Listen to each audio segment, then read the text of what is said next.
Ladies and gentlemen, we are back to another live episode here, and we, of course, are going to be talking about a topic nobody has ever even heard of, as always, and that is God debates. Nobody's ever heard of that as a debate topic. Brand new here at Pangburn. You're hearing it for the first time. Why am I on the wrong channel right now? That's okay. I'll fix it. Your argument is dead to me. Yeah, and Peter here is a hardcore God believer, so I've been trying to convince him for years that he's just full of shit. But I guess he's going to heaven and I'm going to HE double hockey sticks. I'm going to do my best to devil this advocate. Why am I on the... Advocate this devil, as I say. This looks so much better now that I'm on 30 frames per second, but now it looks like I might be lagging. How many frames am I dropping here? Like a billion? 40% frames being dropped. Something is seriously wrong. Your video is fine. Yeah, I'm just looking on YouTube and I'm looking on OBS, like how many frames it's telling me I'm dropping. Oh well. It is what it is. Let me share this with the Cord. That's what I call the Discord because I'm cool and I'm a edgelord neckbeard atheist. So I call things like Discord the Cord. Yeah. The abbreviation generation. Let's go. We are live. Get in here. Okay, I've no spirits left. I've no whiskey. No brandy, you have no spirits vodka. left because you haven't come to Jesus Christ yet, Peter. Well, I'm just letting you know that no matter what I do, I won't be as bad as I can be. Oh, okay. But I might get a bottle of wine. Ooh, a bottle of wine. That's puke material, man. I'm telling you. All wine does is get a headache and puke. Docio, do you believe in God? You know what? I'm gonna go ahead and say yes. Yeah. And what kind of God do you believe in? Like the Christian God? No, probably not a Christian God, but I'm quite into the Spinoza idea. Yep. What makes the Spinoza idea like? What makes you believe in that God? What makes me believe in that God? I mean, it's not one thing. I would say I've landed at it after many years of examining other people's beliefs in God and other people's lack of belief in God. Yeah. And I've kind of landed at that one as answering the most questions and making the most intuitive sense, as well as being the most useful to me. How do you square that with, like, because I take you to be quite the man of science in a sense of, like, you know, you're going to rely on physics to answer like the you know, questions about quantum mechanics, chemistry, things like this. Yeah. And you probably wouldn't be able to point to any epistemic empirical goods to like demonstrate the God of Spinoza. But what are some things that you consider compelling evidence besides that, you know, maybe it answers some of those fundamental questions? Like maybe that's enough for you, but is there anything you find to be compelling evidence besides that? I wouldn't say compelling evidence. I don't think I've ever come close to anything close to say compelling evidence in this question, but it is the best story in terms of like how I reasoned through things, right? I've come to know that it's not a foolish interpretation. You know, like many many learned people have had this interpretation of many scientists, many like Einstein believed in the God of Spinoza, and so I can both have the physicalist approach to understanding like phenomena in front of me, and still have this intuition about questions that are maybe unfit for physics. Like, for example, what might have the initial cause been? Right. Physics can get me pretty far into like, oh, well, there seems to have been this background radiation that all leads me to believe that there was this initial cause. But beyond that, I'm kind of left astray with what, at least what I can see is available to me in the physics landscape. And just the reasoning that there was an initial cause Right. seems fit to me. And why I don't see a good reason to doubt. Yeah. What that's interesting, because I go the opposite route. Like, the idea of an actual first cause out of nothing, whether you want to call that God, whether you want to call that like whatever, out of absolutely nothing, in the sense of there wasn't even potentiality for a first cause before the first cause, seems to be too logically contradictory for me, too large of a pill for me to swallow. However, infinitism, eternalism, the idea that at least there's been some kind of infinite state of potential, that makes far more logical sense to me than this idea that there's actually a first cause, like something from actual nothing. Right. That's just not what the evidence seems to suggest, in my opinion. Okay. But how would the evidence suggest? How would the evidence suggest something coming from nothing? That's a good question, right? And it's a complicated answer. Yeah. Right. But you know about the cosmic microwave background radiation? Yep.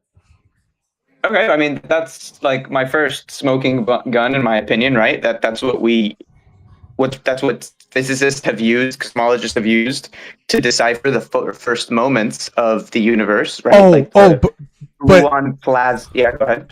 But physicists like Carl Sagan, all the way to your more fringe physicists, aren't going to say that the Big Bang had no potentiality to occur. That would make no logical sense. Oh, I mean, yeah, no, I mean, I don't think anybody has a concrete physics claim that they can back with math or evidence or an experiment that says I have a conclusive idea as to what occurred prior to the explosion that is the Big Bang, right? Like, this is actually, in fact, what's it called? Stephen Hawking's big argument against God, right? He proposed he actually had proof that there was no God, because he could prove that since there was no space at the time of the Big Bang, there was also no time. And given the fact that there was no time, there was no creator to give time or to be there. And so that is the math shows that the time and the space began at that time and at that space. So in reference to our universe, that is true. But once we start stepping outside of that and entertaining, confronting the simple logical problem with no time, no space, but there still must have been potentiality, or else there couldn't have been a Big Bang, right? Okay. So all I would suggest is logic tells us that there at least had to be a potentiality for the Big Bang to occur. And like Krauss would, so this is what Krauss wrote about, like when Krauss wrote Universe from Nothing, people shit on him all over the place because they were like, oh, this is just a title to sell books. Yeah, it is. He admits that. He's not talking about absolute nothing, that a universe came from absolutely nothing in the true sense, but nothing in the colloquial sense, yes. But Krauss will talk about placing a bet on pre-Big Bang states being like a state where there are virtual particles popping in and out of existence rapidly, like a number of these events happening that is just seemingly impossible to understand the right. Like how many events are happening, but there's at least some kind of potentiality, and maybe it's just like it's just a probability that is like 1 or 10 to the power of a Googleplex that it happens. I don't know what you mean. So by, just let me finish. What are you trying to say with this potentiality? Yeah, go ahead. So I'm saying that like if we start placing bets, I'm not saying we have empirical data, but if we use classical logic and we start placing well-founded logical bets that also take into consideration the way reality seems to be functioning now from like a quantum mechanical perspective, we can make better bets than other bets. And a bet I like to make to deal with that first cause problem I just mentioned that I think is logically absurd, which you think is there's better reasons to believe that there's an actual first cause somewhere out there. That would suggest that something actually did come from absolutely nothing if it was in fact the first cause. Because if we're to say that this first cause was able to happen because there was a potentiality field or something that allowed it to happen, then I think we have to deal with what that potentiality field is. So that's why logically I come to, if I had $100 right now to place down on the roulette table on what I think is the best logical answer we have now for pre-Big Bang states, I would say it at least has to be infinite, eternal, to deal with the first cause issue. I think it needs to be in some kind of state of existence, simply meaning that it exists. So it's contained within the state of existence. And then it would have to be a potentiality. So I say infinite state of potential. I don't have to adopt any God dogma or anthropomorphization of anything. It just seems to me that you at least need to have that in order to have a Big Bang and to deal with the absurdity of the first cause issue. But so good. All right, sorry. My girlfriend just got here with some old pants I haven't seen in a long time, and I love these pants. Okay. Yeah. So, all right, let me tell you. I mean, what you're describing right now doesn't exclude my description of God. Okay. Right. Like a lot of people, and I will say that, Docio, a lot of people do say that actually. They'll be like, a lot of God believers have told me, okay, then maybe God. That's the answer for where God came from, or that's the answer for like, that's the best alternative answer to God. I just think that whenever we invoke like a deity, a God of any kind, we're adopting all of this extra baggage that my bet doesn't adopt. I'm simply I like the baggage. In fact, I find that the baggage needs to be brought in, and I need an excuse to bring it in. Fair enough. And would you say because you're a very narrativized thinker, I think that narrative appeals to you.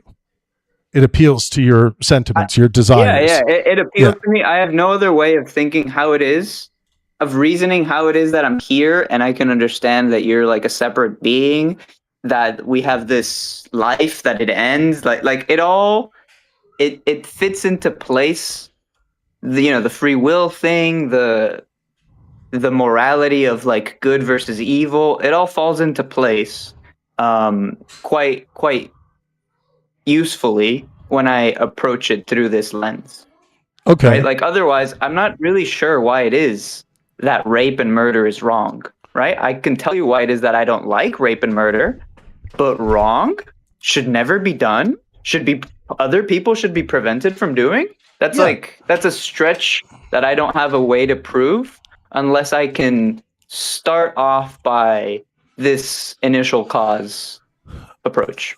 Fair enough. Like, I mean, I think we can, and we do it all the time. But I think what you're talking about is like, because I think our feelings are enough to cause us to say that like torturing a child for fun is something we're not going to tolerate. And then someone will ask, well, why aren't you going to tolerate? Because of how it makes me feel. And how does it make you feel? Bad.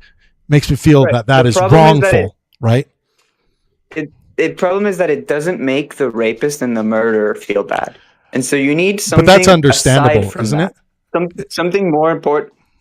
It's understandable. From a medical science, psychological standpoint, we understand that there are minds that are born genealogically and by way of at the meme level of unlocking. We understand that minds get directed towards no empathy and the ability to find great pleasures in these these terrible things, right? But we also know that people's minds can be changed. Thought about it, they wouldn't do it. We also know that people's minds can be changed, and people can be redeemed from evil acts. I'm not. I wouldn't disagree with that. I'm just saying this is understandable. That people, Okay. I guess you're understanding it through a different means than I'm understanding it, and I find my way more believable. And I'm not saying that your way you should lose or right? Yeah. Like my God belief doesn't come with a necessity to convince others, right? I think you're convincing yourself right now, right? Like the very interest in anyone having this question, wrestling with the idea of God, is there's a side of you, there's a spirit within you that wants to believe, that isn't ready to put the question down, that thinks that there's something more to the question, that somebody else will get something else if you tell them something about it, right? I don't think you have to. I can tell you what's in my mind as opposed to you trying to guess. But I've never believed in God. I've always struggled with how people could believe there it is such things. Why do you I have it. Well, I think because what I view to be good, righteous epistemic standards lead me to the conclusion that I know that gods and the concepts of gods and afterlives and things like this, I know that those are simply just man-made things. The evidence is overwhelming for that. I do know. Yeah. Okay, hold on. There might be a lot of evidence, but there's a difference between evidence and proof. Yeah, right? Of course. Yeah, no, I think I have good proof. I think I have good proof. I do think that I have proof that that gods are man-made. Like, for example, What's your proof? Well, I mean, when we look at the entire corpus of religious scripture, that was all written by human beings, born of human minds. I think that's proof. That's evidence. I think it's proof. Okay, let me distinguish what I mean by the difference between proof and evidence, right? Sure. What I mean by evidence is there's this, like, for example, if you murdered someone, a piece of evidence to that murder would be, for example, the weapon that we know was used for the murder is a weapon that we know you own. That's a piece of evidence. Yeah. The fact that we have the gun, we know that it was this gun, and we know that it's a gun, that same gun that's registered to you. That's a piece of evidence, right? That's not a proof, right? A proof would be a legitimately verified to be undoctored video of you murdering the person, right? Something unquestionable, something nearly mathematical, right? But nothing's unquestionable. Nothing reaches, anywhere close to absolute certainty as far as I'm far as I consider the evaluation of proof versus evidence. So do you agree with this? Proof is deductive and entailment. Okay. Do you agree that proof is deductive and entailment based? If the premises are true and the reasoning is valid, the conclusion cannot be false, but in a fallibilistic sense. Because I'm not going to agree that like true deduction demonstrates anything absolutely. But does that definition make sense to you? I guess it didn't make a lot of sense, but I guess this is how I use it more than anything, right? More than like the specifics of the words, right? If you give me evidence for something, there's still a chance that although a lot of evidence points towards this, that might not be the case, right? But if you give me proof of something, then there's no question anymore, right? That's kind of how I see proof, right? I get your point in terms of like lack of certainty and like always leaving the door open for new interpretation. That's good and all reasonable, but I do think that there is such a thing as proof. There is such a thing as like, I don't know how you see, like, for example, a video of you murdering someone. I think, how do you like, what's the explanation as to how you might have not murdered them, right? Like, sort of a thing. I mean, the video could have been constructed, someone, dressing like me, acting like me, this kind of like very, very low probability. So, I don't use proof as a concept typically when I'm talking about epistemology. Like I use levels of confidence. So like for me, whether someone would call my like extremely high level of confidence, like I believe it's almost certainly the case. For example, I can put it this way to you. I believe that it's almost certainly the case that humanity created gods. Just born of our mind. I think it's almost certainly the case. And if people ask me what the justifications for that, I would say, all things relating to God, have been written down and it seems to me imagined by human beings. I don't think there's anything independent of human minds that is a demonstration of the existence of gods as mind independent entities. And that doesn't mean, I'm saying I know this is the case, and again, in no absolute sense, but I'm just saying that I am overly confident. I'm as confident as I can be epistemically based on my fallibilism that to make the claim that I know there are no gods. That's what I mean by knowledge, and this particular knowledge is just like, I'm extremely confident about that. Right. I guess these are the ways in which, I mean, you say all these things and I agree with them, right? Like I can see how it is that like people try to defend their interpretation of God. I can see, but to be quite honest, like all of these reasons that, like I've considered them myself, right? Like I'm into the same New Age atheist videos. I've seen all the videos by like, the major atheists. I grew up with these ideas, right? I've considered them deeply. And I have an answer for each of them, right? Like any one of them that you want to talk about, like, how can this be that all these God believers do such and such? Well, it could be because of so-and-so that actually there still is a God. I don't, right? I don't engage in the, I don't engage just so we can maybe skip a whole bunch of examples here. I don't engage in the low resolution, atheist neckbeard, like level 1 arguments against God.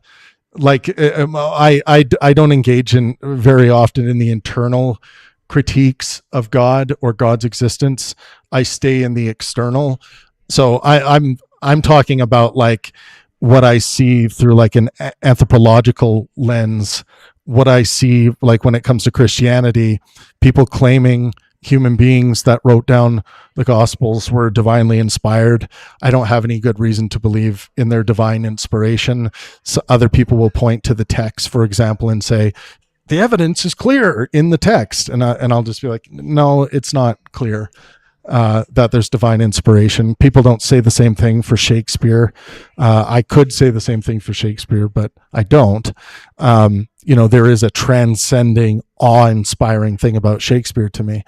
But there is. But yeah, I mean, I kind of like to stay in the external, because if I actually throw myself into the internal critique of Christianity, for example, and I accept that we're kind of critiquing a worldview that includes an all-powerful God, I don't claim to know or understand like why God would do X. Like, I can make moral judgments on God from that internal critique perspective based on my moral standards. But for me to say that, like, why would an all-powerful God do X? That seems retarded. It's like, within that internal critique, I'm sitting there saying the dumbest thing ever towards an actual all-powerful God.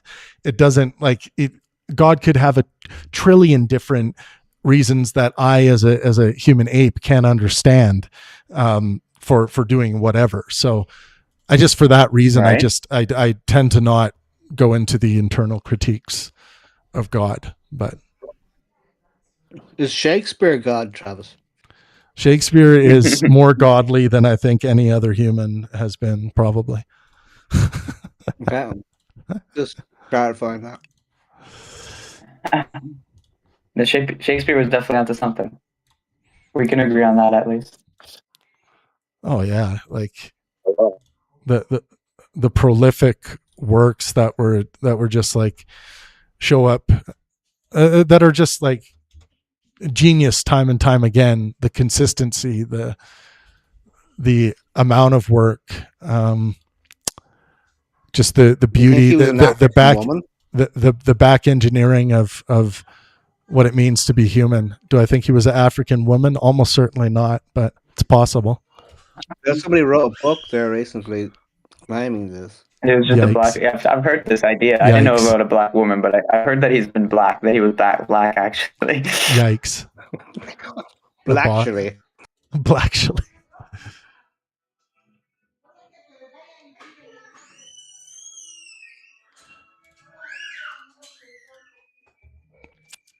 Well, I guess what I was trying to say before was, actually, no, it's fine. Never mind. Yeah, it's all good. I think we'll probably go in circles, but yeah, I mean, like, I like talking about the first cause versus eternalism, infinitism issue, because I do, like, based on my grasp on logic, I just think one bet is way better than the other. Like, I hope that makes sense, at least where I'm coming from. There's got to be, just logically, a potentiality for something to occur in order for there to be even what we would call a first cause, it seems. And someone might say maybe that potentiality comes into existence at the same time as the first cause, but then that begs the question, how was that potentiality able to come into existence? That's how I get to infinitism being the most logically based answer. No, I agree with you, but I do think that the infinitism question doesn't get rid of the God question, right? Like, it doesn't have to. A lot of people have this idea. Yeah, right? Like, yeah, it doesn't have to. But what I'm saying, right, but the thing I would say though is that, and I'm not saying it necessarily has to just from that perspective, but what I'm saying is, like, if we're to do the the epistemically responsible thing and say, well, what would, at least from a classical logic perspective, what would it at least need to be the case for pre-Big Bang states, or if we want to say for reality at all, at any level, even if there was no Big Bang, and the fact that there is something, at least right now, there needs to be the potentiality for something logically. So that's how I get to, okay, whatever it is, and maybe people would say God is on top of that, but even God would at least need to have an infinite state of potential for it to make logical sense, for there to be underlying. But right. But then I would say consumption of God is an infinite being, right? Yeah, but what I would say though is that God would be living on that necessary logical plane, and I would say, why are we assuming that God was in fact, that potentiality for God was did in fact actually occur? I would say that it's much more likely, and I'm highly confident epistemically, that emergence of God as an idea, I think there's really good reasons as well. This is another part of the argument for human beings to invent such things, partly for the reason you pointed out today, Docio, because it kind of is a way of appeasing this narrativization that human beings engage in to try and clean up what doesn't make sense in reality to us. Right, and there are some things that really, really don't make sense in reality, particularly the fact that we're alive and that we're conscious of it, and that there's all these other animals that don't seem to be very conscious at all, and the fact that we're alone in the entire universe, and how big the universe is, and the fact that what the fuck is anything made out of? Is it actually like things, or is it waves? And if it's waves, what's waving? And how small really is the electron, and what the fuck does it mean that it's a point particle, and what the fuck is electricity, and what's going on with gravity, and like none of it really makes sense. And I'm truly pushed to the humility of it when I face all of that mystery, right? And the idea that I might have a precise understanding of how it is that things might have been, whether it was, potentiality or infinitism, is, in my mind, a far reach, right? Yeah, I want to stick closer to the things that I have no doubt in.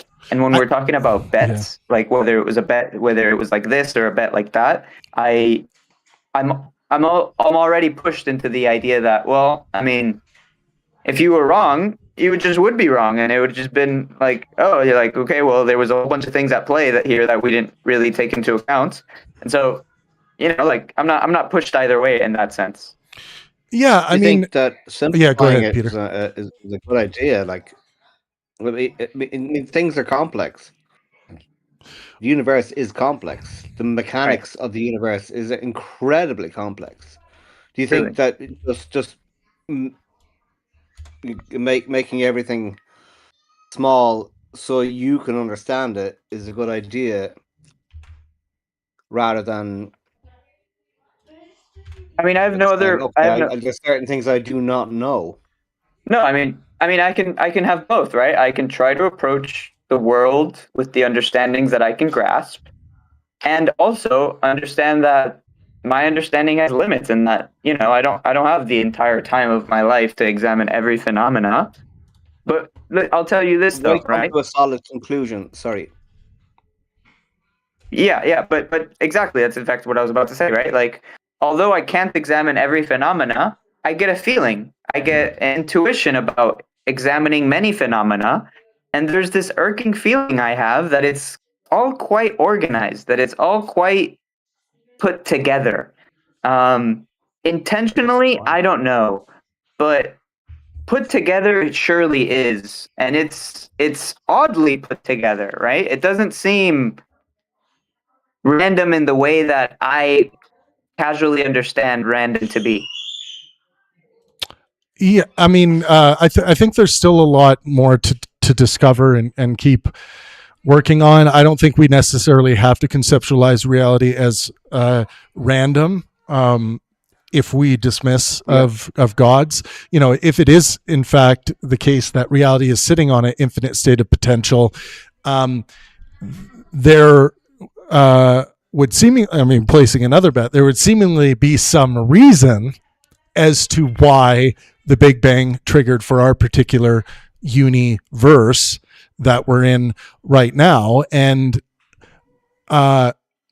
maybe it is in fact random. But when I look at anything in nature, like even in the high resolution conversations that we hear about, in evolution by natural selection, and people will say the term random mutation, when you hear the high resolution conversations around random mutation, a lot of the time it goes to like this space of, well, random is the placeholder because it's seemingly random. Things that are seemingly random aren't necessarily random. They tend to point to ignorance in our theorizing. But we are pattern-seeking individuals. I mean, our brain is, evolutionarily designed to seek patterns and to feel comfortable with patterns. Of course, and if we deal with stuff that we can't make patterns out of, it makes us uncomfortable, and we'll often come back to what's comfortable. Sure, yeah, we'll see patterns where they're not, right? Like I'm with you on that. Yeah, I mean, I just like, I understand the utility when it comes to like trying to live a good life, trying to find meaning in reality. Like, I understand why people would adopt, a godlike narrative, or even a deistic type God like Spinoza's God, to give some directionality, to try and make sense of like, in like a linear sense, in like a narrative sense, in a directionality sense of what is going on. And I can see why people find meaning in that. So on like the ethics side, on the value side, I should say, actually, from an axiological perspective, I understand it. I understand why value sorting would go in that direction, like you've done, Docio, and why it's appealing. I don't think to me, it doesn't make good epistemic sense, like from a empiricism, from a logic perspective, from a using science as a way of knowing perspective. It's not enough for me for someone to say like, well, we are talking at layers that science will probably never touch empirically. Like, we won't be able to empirically test these claims. So that means it's kind of open season, and we're going to shove in that gap, what gives us the most sense of meaning. And I understand how some people are able to do that. Like, they have a particular value structure that allows for that. I just, for some reason, my entire life, because I've never believed in God in any sense, I just, for some reason, my epistemic self stops me and says, no, you can't just put something in there. Like, you gotta find good justification based on the kind of epistemic standards that you find valuable. And the epistemic standards I find valuable don't allow me to fill any of those gaps with Spinoza's God.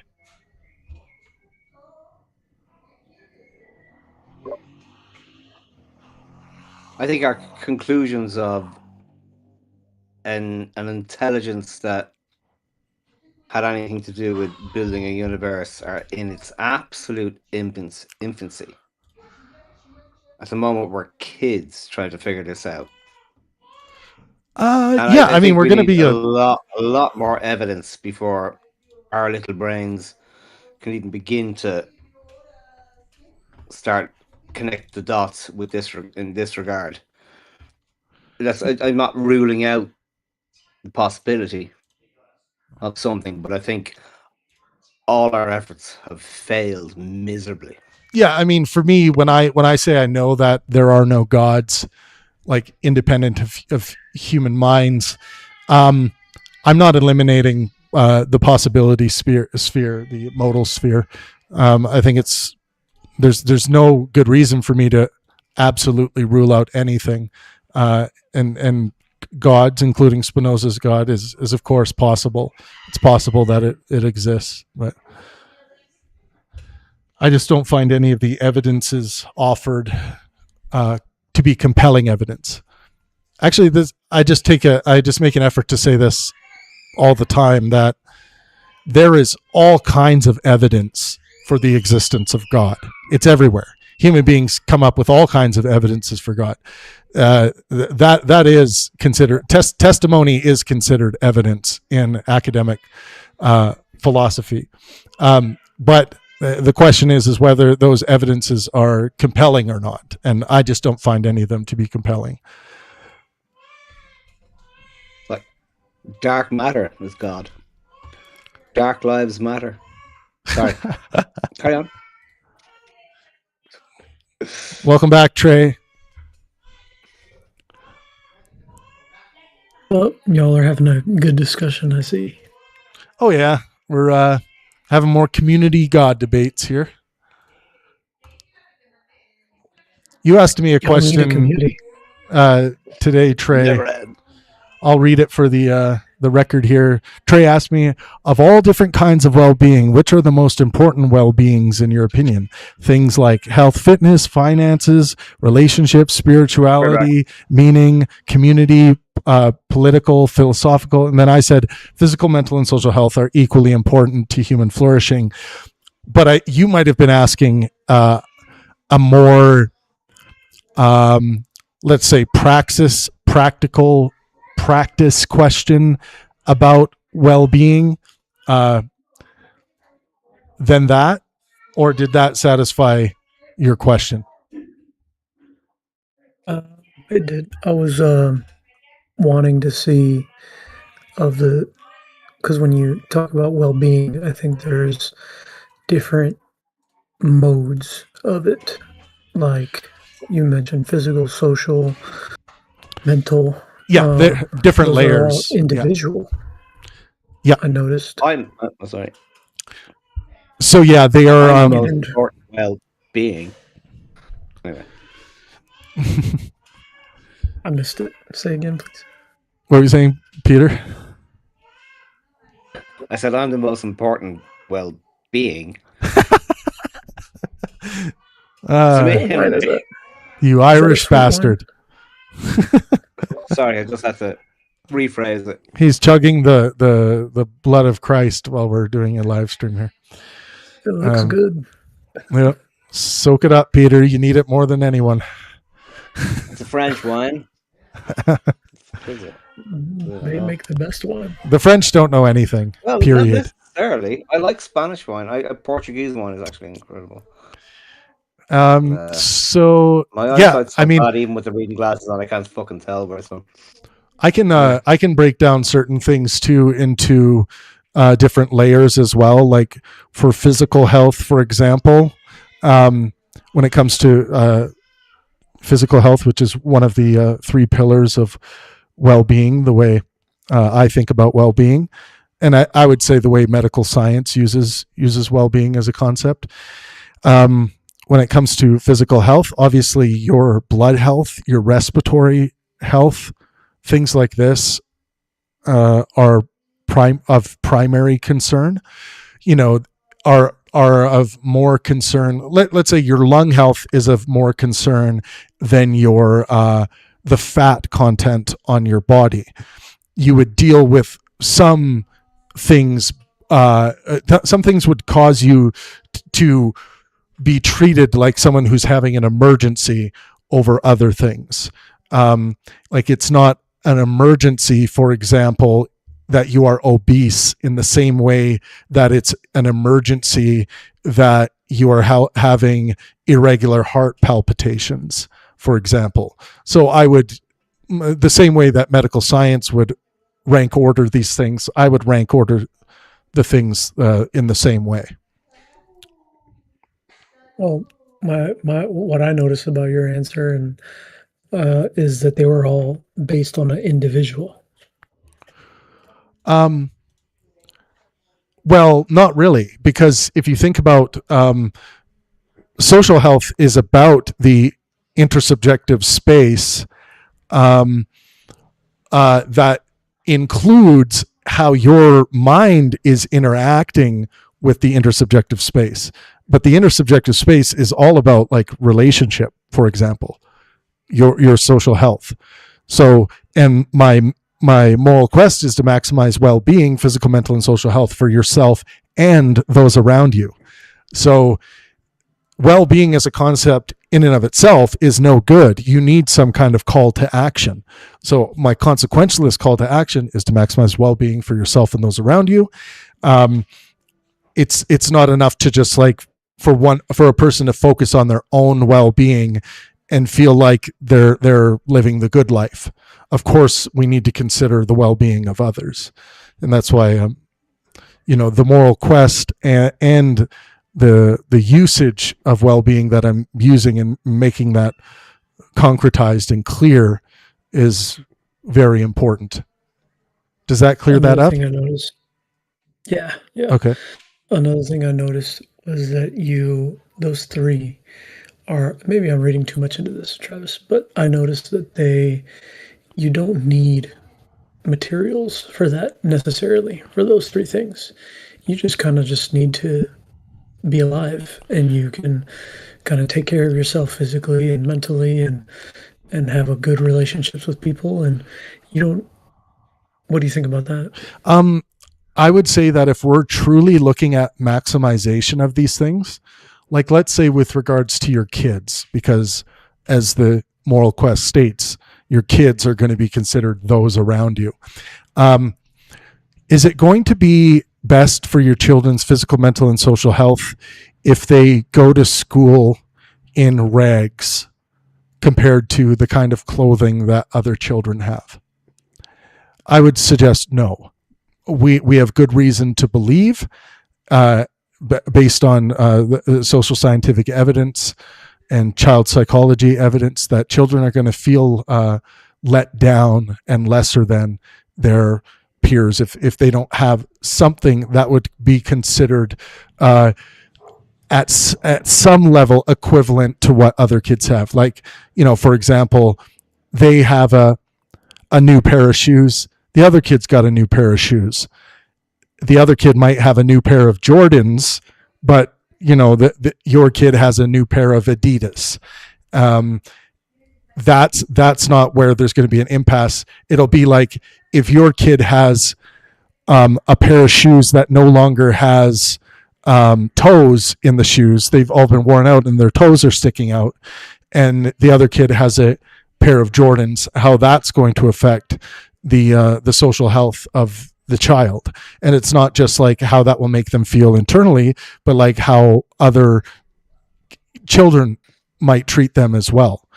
And then now we can take that example and we can actually apply it to situations like, in order for a child to be able to expand their ability to create art on the page, they would need to start using different kinds of materials. So maybe on the material list for school, it says that they're going to need pencil crayons, regular pencils, pens, and a kind of paint that parents have to provide. And if all other kids have those materials and your child doesn't have those materials, they are missing out, not only in a social health way like we just outlined, but also what are the mental health implications of them not being able to have the necessary tools even to be able to expand their ability to create art. So there are a lot of these micro examples we can look at where material, not only in the sense of like your kids are able to comb their hair, maybe able to gel their hair, soap, so your children can maintain decent levels of hygiene. These kinds of materials, I think, are imperative for the well-being of your children, and how the well-being of your children affects the well-being, the physical, mental, and social health of the adult as well. That feedback loop. Yeah, I like your answer, by the way, Travis. Material matters. But, it really does matter. Material things matter. Yeah. I 100%. Could the lack of material be work out as a strength in the long run? Well, children don't have to, like, it's not that if you find yourself in a material poor circumstance that you can't do things to maximize the well-being potential of those circumstances. Like, for example, the idea of borrowing from neighbors or other family members, or even seeking donations or things like this to access the kind of materials, let's say educational materials, that your children need. And it's also not to say that every problem in life is answered by material. Of course not. But yeah, go ahead, Peter. What I'm trying to say is that could those deficiencies end up as advantages in the long run? Do you know what I mean? Like, It's character. Yeah, like the idea of character. Yeah, the idea of having a lack of material building character in the future. Character doesn't have to be built through unnecessary struggle. That is, it's an old, it's an old traditional idea that I think has been debunked in philosophy and in science, that like there, a child needs to suffer through this thing because that's the way I had to do it, or that's the way kids learned in my time. And it's not necessarily the case. Like, it is descriptively the case that sometimes kids are going to learn a lesson from being punched in the nose, but not every kid needs to be punched in the nose to learn that same lesson. So parents shouldn't shove their kids into dangerous or hurtful or harmful or a unnecessary level of suffering to teach a lesson. You can teach a lesson without it, but your children should also understand that they're going to have experiences that are going to provide lessons in their life as well. So yeah, I mean, and I'm not against, like, my children will be engaged in organized sports or organized music and things like that. And there are things that come with intersubjective spaces like that are character building things, they increasing well-being, sometimes by way of difficult circumstances. Also, we can look at relationships and dating. It's very rare if people don't go through their lives without feeling heartbreak at some level, at some point. That can be a tough one for parents to go through with their children. But that doesn't mean you should be shoving your children trying to push them towards heartbreak so that they learn that lesson. No. Yeah. But I mean, the other thing is, like, on this planet, you don't know what's going to happen next. You could be living a normal life, and then suddenly you're in a fucking war zone. I mean, I can know what's going to. So how do you prepare somebody for that kind of rapid change? I mean, do we adapt? Do we just adapt when it happens, or is there anything that can be done? I think the important thing. I think the important thing for parents is to not operate through a negative utilitarian lens.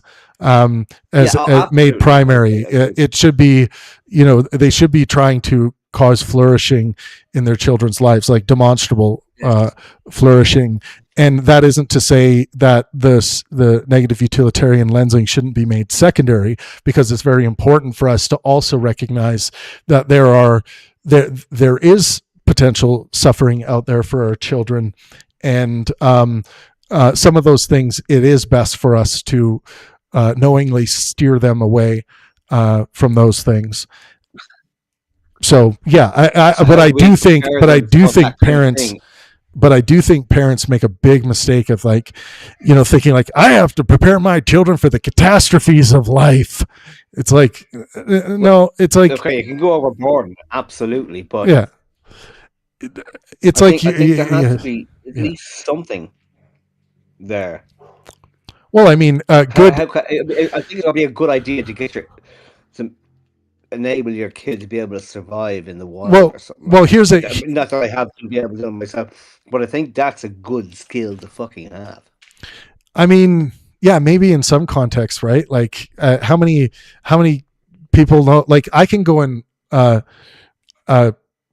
start a fire and keep it well contained and in just like minutes, and like a nice fire that would allow me to survive cold nights.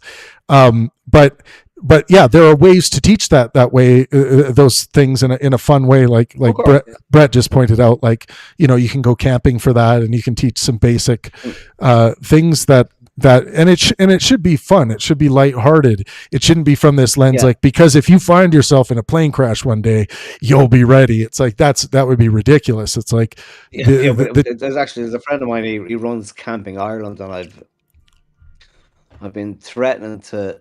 I've been thinking it might be a good idea to bring my son just to get him out there, and and because that would be cool. A little bit, yeah, dude. I think that's a really good idea. Yeah, nature. Yeah, out in the woods and so in a tent, So let art. So inspiration is the sixth Pangburn virtue, and the corresponding maxim is let art and science inspire. One of the subcategories, of course, of that is nature. Nature ought play a massive role in all of our lives, not just our kids' lives, adults' lives, everyone's lives. The evidence is just too overwhelming of how many benefits we get for our physical, mental, and social health by going out in nature, by touching trees, by touching grass, by playing with dirt, playing in sand. People spend most of their time in the sand when they go to the beach. There's a reason why it feels so nice. My kids have been swimming in the sea since they were like 3 and 4 for at least 3 months of the year, and they'll be on the beach swimming in the sea every day for like that's 8 great weeks for summer holidays. And that's good because they learn to know what the sea is capable of. Yeah. Respect. But that's like, again, that's like what it's capable of from like, the suffering avoidance lens, but also the sea just provides so much fun and well-being for children, right? Being in the water. Get knocked over with waves and stuff. They can get fucking kill them and. But they're enjoying. I assume they're enjoying it, right? Yeah. Oh, of course they are, but I mean they've been there since they were tots, like. Right, and that's fantastic. They know what's coming, like, No, I love that. Like big waves, small waves, and they're well used to it. They know how to navigate themselves in the water. Right. Yeah, promoting nature's beauty is just like such an important thing for all of us to promote that and remind each other about nature's beauty. Remind ourselves that we are all foragers. We are all hunters. We are, well, I can say potential foragers, potential hunters. So like get out there and do some foraging. Like I grew up, being lucky to forage pine mushrooms when they were available. Once they would show up for about a month, once a year around where I grew up. So mushroom foraging was amazing. Hunting growing up, fishing, all that stuff, lighting fires, creating, fish roasting sticks and roasting your catch over the fire, cleaning your fish in the river. Like all of that stuff is just amazing. And hunting isn't going to be for everyone. Foraging, probably even more universal. Figure out what kind of berries grow in your area, what kind of mushrooms are growing, what can be foraged legally. But yeah, I grew up picking blackberries, huckleberries we have up in British Columbia. Yeah, pine mushrooms, chanterelles, all kinds of mushrooms too. Yeah. I saw a particular insect that I've never seen before the other day. Oh, yeah? Yesterday. So I'll post it on the thing. Oh, cool. It's hummingbird hawk moth. Whoa. I didn't know what the fuck I was looking at. How big was it? Was it huge? Because those hawk moths are pretty big. It was about it was over an inch long, I'd say. Okay. Including the body, including the body. I was hearing the sound. I thought a bird had flown in upstairs, and I came upstairs, and there was a moth and I'm in Oaxaca, Mexico, just for everyone's. There was a moth like this, man. I'm telling you, it was huge. That would have been like a pretty good snack for a guy my size. If I was to eat that thing, I don't think they would taste very good. You were a moth. But I let it out, and it kept flying in here because there was a friggin' light on, so I had to turn all the lights on so it stopped. Close the window. Well, these things they've been mistaken for moths. Yeah, let's take a look here. Oh yeah, man, those are wild. So I came out with the phone; it was still there. I was like, "Fuck!" And if you got it right, it looked like a flying mouse. I was like, "What the fuck is this thing, dude?" It was just I just had to. Trying to pull it up, and my internet's being stupid. Yeah, but look at that! Look at the meat on that thing, man. If you're a bat or something, if you can catch that, you can see the fucking little thingy coming out of it.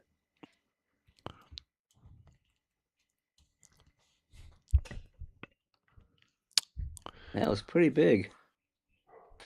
I was like, I was just kind of looking at the bees and just like, I was going, what the fuck is this thing? And it was hovering like a hummingbird. Right. Trey, I have a question for you. Do you think there's anything within Christian doctrine that because I think you have a pretty good understanding of my moral system now. Do you think there's anything in Christianity that disagrees with the practical application of my moral system? I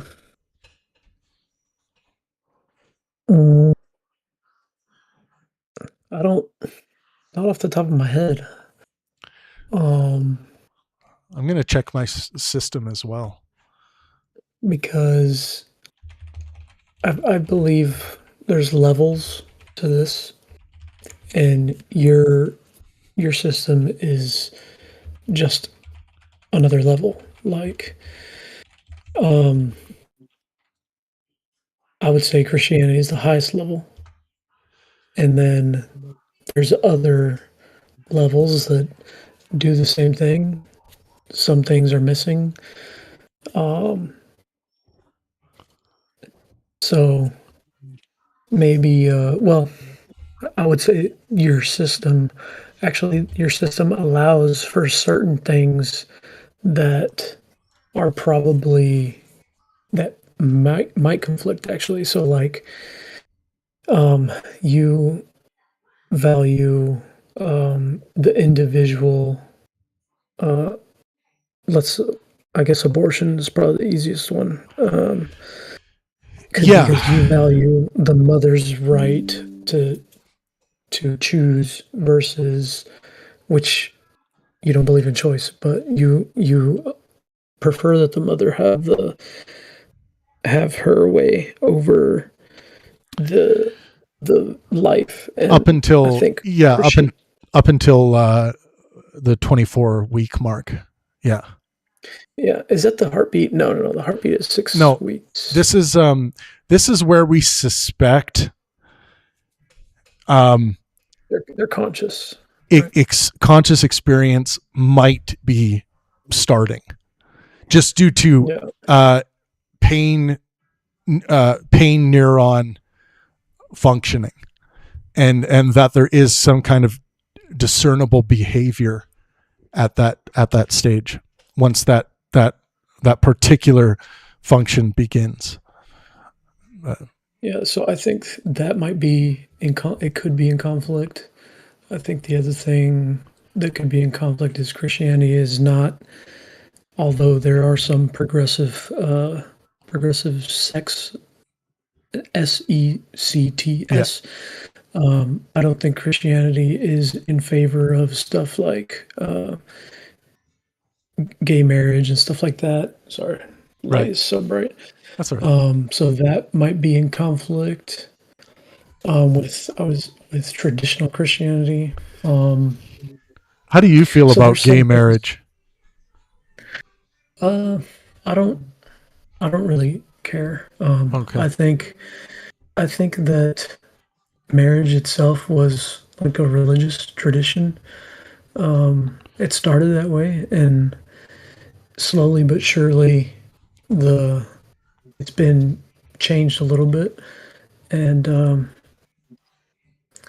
I it's not something that I would do, but I generally don't care. It's kind of like if somebody wants to be an atheist, I don't care. Like that's your life. I grew up in a very like a structured way. So Right. now that I'm grown up, I'm like, you do you, man. Like if you want to be, and I think a lot of it is a part what you said last time that it's like where you grow up. So if you grow up in a atheist community, then you probably be atheist. So I don't care about that so much as I do abortion. And Right. really with abortion, it has no effect on me. So I don't care to the point where I'm like gonna go protest or no. I just think it's morally wrong. Right. And but I have no control over what other people do. And I don't want control over what other people do. Right. And in that sense, like the Bible is, it does take a pretty strong stance against non straight relations, but that's that's what the Bible says, and Jesus came and he fulfilled the law, and by that we are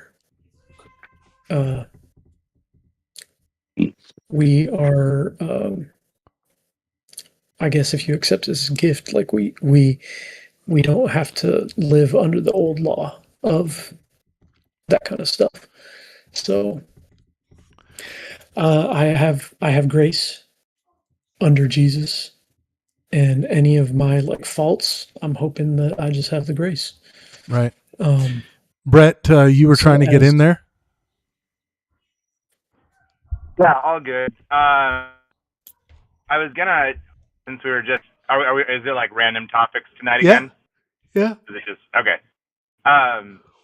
So Trey, I was gonna ask you on that, just with abortion, because I've discussed this with a lot of people on different points of the spectrum, and a question I have is, would you agree that like a good goal for people in general is to investigate how less abortions could occur, but that it should happen like as a discussion of society? Because I sometimes think that I wonder people's motives as to what they like actually want. I've met people who don't, they just want to outlaw it full out, and I just don't think that's a good like path forward for society. But like, would you agree that the number one goal would be to try to lower the number of abortions? Like, what's your perspective on that? Oh, the number one goal for who? Just in general, in first as a society, like, could we say that our like one of our biggest goals with a topic like abortion is to try to figure out ways to lower the number of abortions? Like, you know, not like with something like an ectopic pregnancy where a woman is literally going to die if she is forced to, you know, move forward with that. So she has that, you know, right to, you know, self-sustaining life. But for other potentials with abortion, that like the goal is to lower them, but to have a conversation about how that could occur. I'm not against that. I just think that sometimes when you try to go for the root of the problem per se, you don't really find anything. Like that reminds me of when Kamala Harris was trying to find the root problem of immigration, like that immigration never got solved under the Biden administration. So that's what that reminds me of. So, but yeah, I know you're trying to get somewhere. So what's the next one? No, that was just kind of, I don't even know. Sometimes I don't know that I really want to talk about abortion because I think it's very charged in some ways. I'm also driving. So I need to be responsible.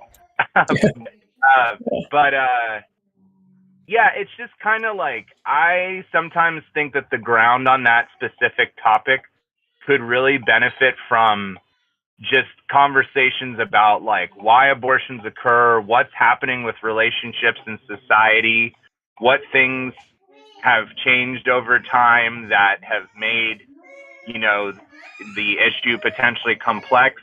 Where are there medical situations where it really is, just the honest factor is that the pregnancy has not worked out and, the individual is at a health risk of some kind? Is there adequate sex education throughout the country, and not like in a perverse way, but in a very like, teenagers needing to know like how their bodies function, how pregnancy truly works, being aware of that responsibility and such. Yeah, that's where I'm kind of coming from with it.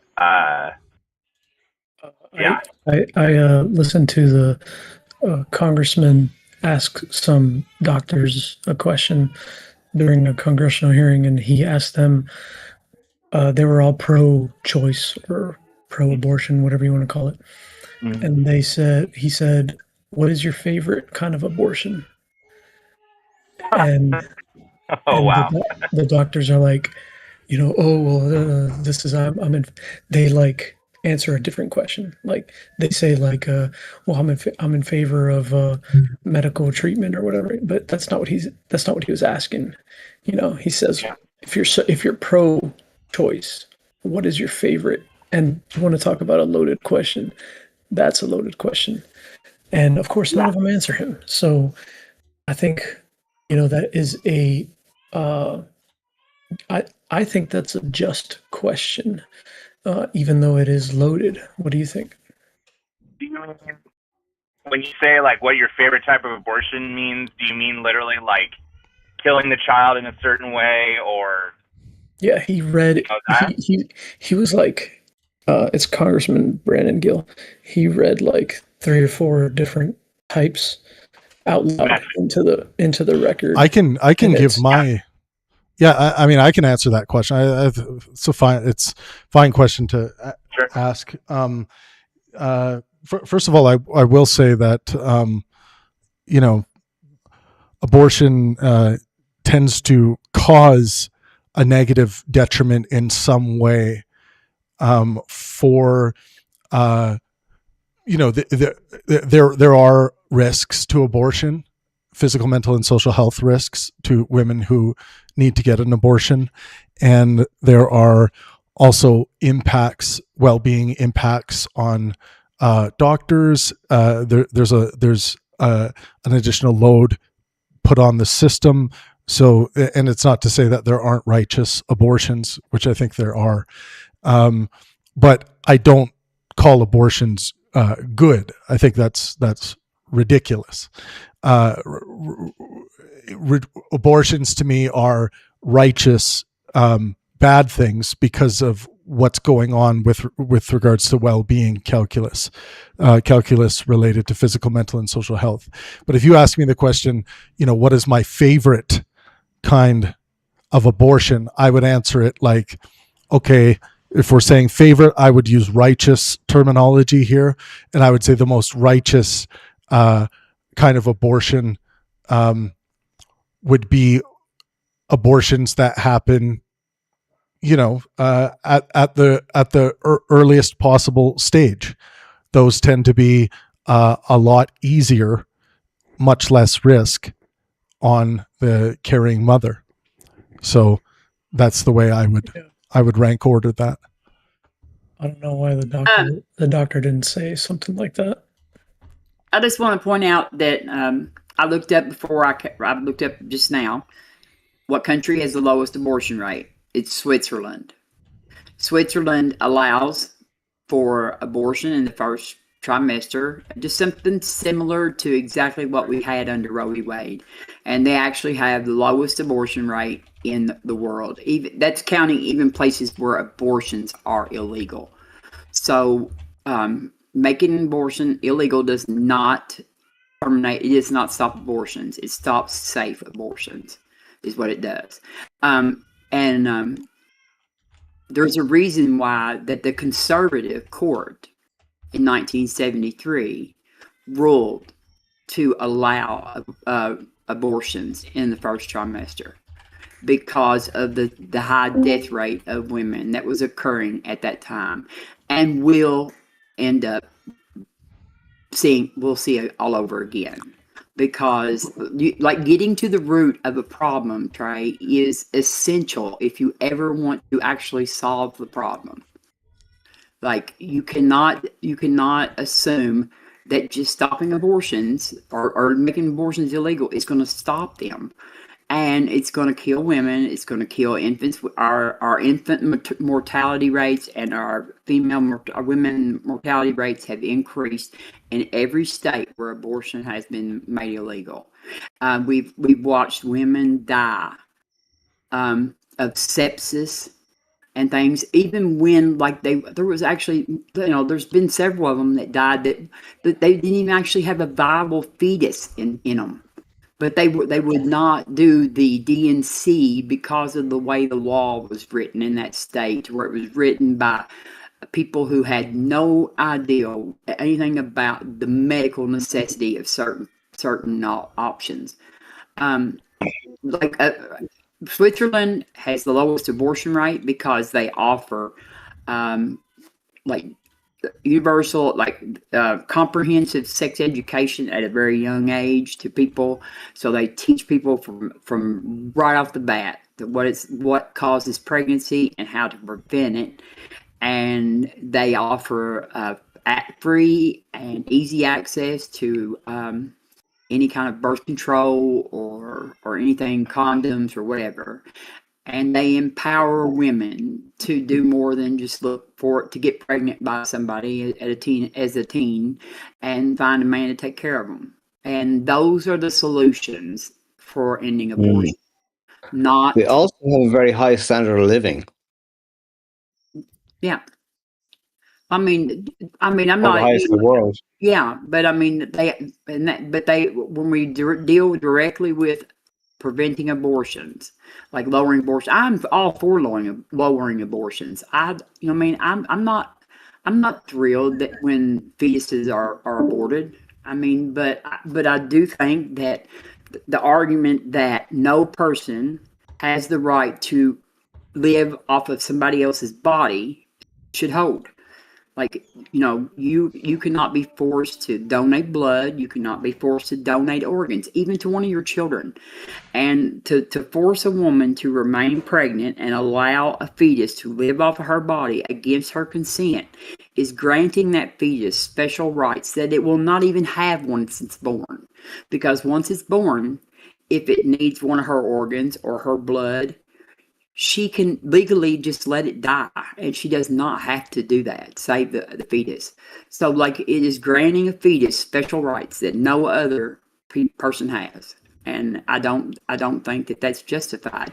I have a specific position on abortion about I don't support being able to abort a fetus all the way up until birth and all that kind of stuff, which is not something that happens anyway, other than in cases of deformed, certain things, if some of them don't develop kidneys, and so they're born and they lay on the table and drown as soon as they're born. And that's suffering, and that's allowing fetuses to suffer needlessly when that shouldn't even be, they shouldn't even have to go through that. Yeah, in very special circumstances. Yes. And that's pretty much the only time you ever see that. And Roe v. Wade had that, had all that. Roe v. Wade had elective abortion up until 22 weeks or whatever, and then you had a couple extra weeks in there, maybe sometimes where if it was incest or sexual assault, that they would actually maybe make an allowance for it. But after that, You were not allowed it unless it was a medical necessity to terminate that pregnancy. And I think that's the way it should be again. Incest is best, as I say. Oh my God. Sorry. I have no idea. You should be another area where I think where Sorry, Trace, go ahead. your Travis, where your model might conflict with Christianity is that sometimes I feel like your model allows for like well-being to transcend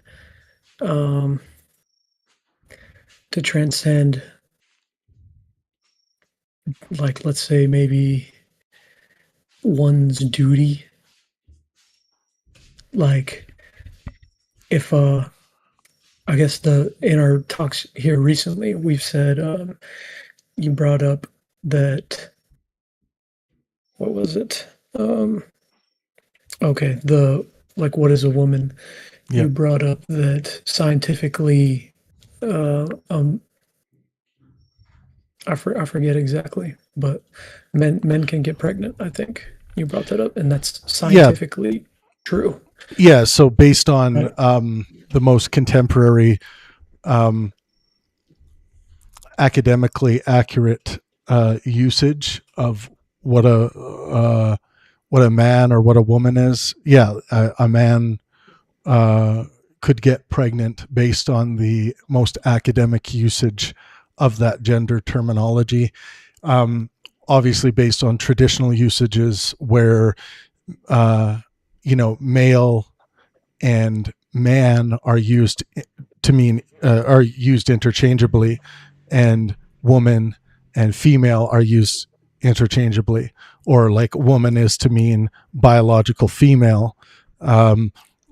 Then that wouldn't make sense based on those traditional usages. But for over 25 years now, there's been a change, a delineation between gender and sex in the academic literature.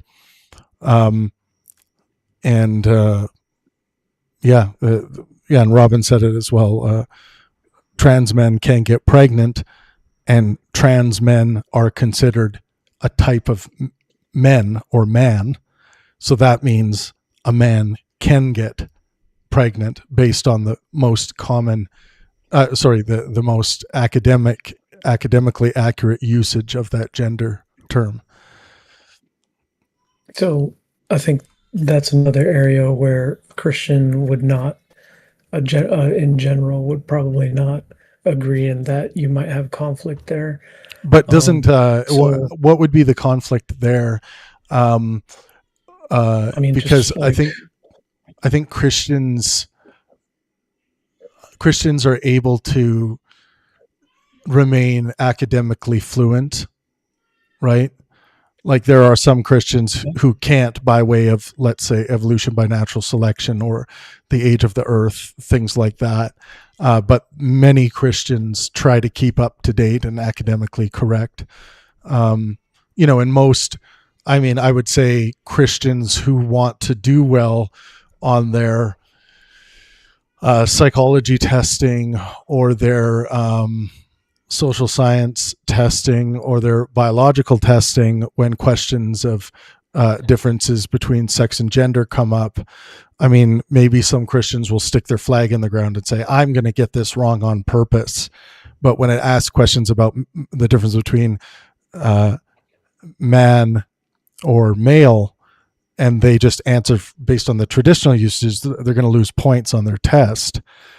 I think that would kind of be, it seems irrational to the purposes they're trying to achieve, to not just say like, okay, yeah, I'm taking a test based on the most academic usage.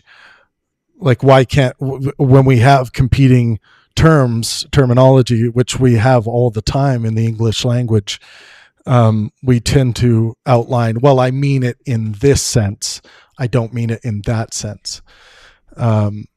Surely Christians can do that as well. Is any of that postmodernism, like where you take a term and change it, kind of like when you reference scientific studies and academic literature, and is any of that as a result of postmodernism, where they're just taking the term man and opening it up a little bit more than what it normally is? The reason for the delineation in science was due to observed phenomena that is of interest and importance to the biological sciences, to the psychological sciences. It was eventually determined, because of the evidence that was presenting itself to us, that there needed to be a delineation between gender and sex, because it's not always the case that what the traditional definitions were saying were actually true with regards to what gender is trying to get at, and that is, the more the social scientific expression, not something that just means the same thing as what sex is meaning. So it was born out of necessity, not born out of postmodernism. Postmodernism is more what Jordan Peterson does with Christianity. So Jordan Peterson will lens Christianity. Postmodernism has a lot to do with new ways of lensing things and new ways of looking at things. The way Jordan Peterson lenses Christianity through a psychological lens and tries to understand it from that perspective, he's doing postmodernism when he's doing that, as far as I'm concerned. So like the accurate placement of Jordan Peterson as a Christian, which I think he is a kind of Christian, would be he is a postmodern Christian. I wouldn't call him a modern Christian, because a modern Christian would be someone who's like trying to do what regular Christians do and try to interpret the text and not try to read in psychological theory or Jungian archetypes or other things into what the Bible is trying to say. Can I jump in real quick? Yep.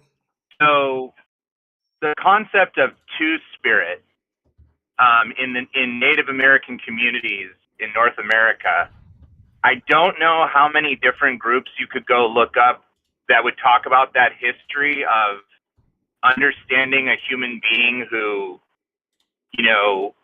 came to be called two-spirit, which I don't know what the appropriate terminology would be for them, but basically exhibiting something of both sexes, if you will. But that's a concept that I want to say is well past the 20th and 19th centuries in Native communities. I'm not in front of a computer, and I don't have it all memorized off the top of my dome, so you'd have to look it up. But Trey, just to answer your point there, that's a partial thing that somebody could research to come to know how Native Americans saw that for, I'm not sure how long of a time. Yeah, I'm not sure that that's the same thing, Brett. Like I know we've looked at that before. Okay. And it's still interesting and relevant to the conversation, but I think I don't think it's relevant to the reason for the delineation from a scientific perspective, but I think it's another example of another culture noticing some, that things are not always this binary, even though there are only two sexes from an academic perspective. The expression of those sexes, when we're talking about gender as an expression, as a embodied way of being that is subject dependent, mind dependent, and often does in almost all cases relate to sexual expression. It just at a certain point it became obvious that there needed to be a delineation between fields, taxonomical clarification, reorganization of what we're talking about with regards to gender and how it's different than sex. And entire fields were born out of this to try and understand things like gender dysphoria and other things. So, you have a scientific study that says men can get pregnant? Well, you don't need one, right? Okay. If you're using, you don't need a particular scientific study. You just need to understand the delineation of that language. So if Oh, I know gender, the language. If it's just Yeah. about language. so if man now, if man now is to be considered a gender expression that can be expressed by a biological female, which it is now in academia, then that means, and also vice versa. That means that uh, uh, a man can get pregnant based on that, the usage of those terms. Well, not everything in academia means it's like real or true. Well, I mean, academia. It'd be like if I said that'd be like if I said I go to church, everything there is true. So my church says this, so therefore from you're a going to hell. from a perspective, you could say from the church's perspective. In this case, I'm saying from academia's perspective. The only reason why I'm referencing academia is because I see academia as is the highest, one of the highest epistemic standards for any given category that we are really trying to master. Like that's where PhDs in these fields are contributing and working. They're doing it by academic means, using through scholarship, through consensus, important ways. Is that an authoritative? I know you're referencing academia and you're using academia as a source, but isn't this an appeal to authority? Isn't it an appeal to authority? No, I mean, like, it's not saying that it's right because academia said it's right. What's the fact here is that there is a phenomenological difference between sex and gender when we're studying the human being. So there's a difference between the experience, studying the experience of gender and the experience of one's sex. There can be differences that don't coincide, that aren't coherent to the traditional definitions. Now, one doesn't have to believe that. One can just say academia is wrong about this, and there are scientists and other people who say that. They say we don't need this. We don't need this delineation, and it's just factual. They'll say it's factually wrong to say a man can get pregnant, but based on the most up to date delineation between sex and gender, it wouldn't be wrong. But if someone wants to reject that, that's fine. But the reason for the delineation was not like ideological capture or political reasons or postmodernism. It was due to actual, observable phenomena, and science did what science does, and that is recategorize and make the terms that are already used in academia, change those to be more accurate in representation of the phenomena. So if academia didn't exist, can men get pregnant?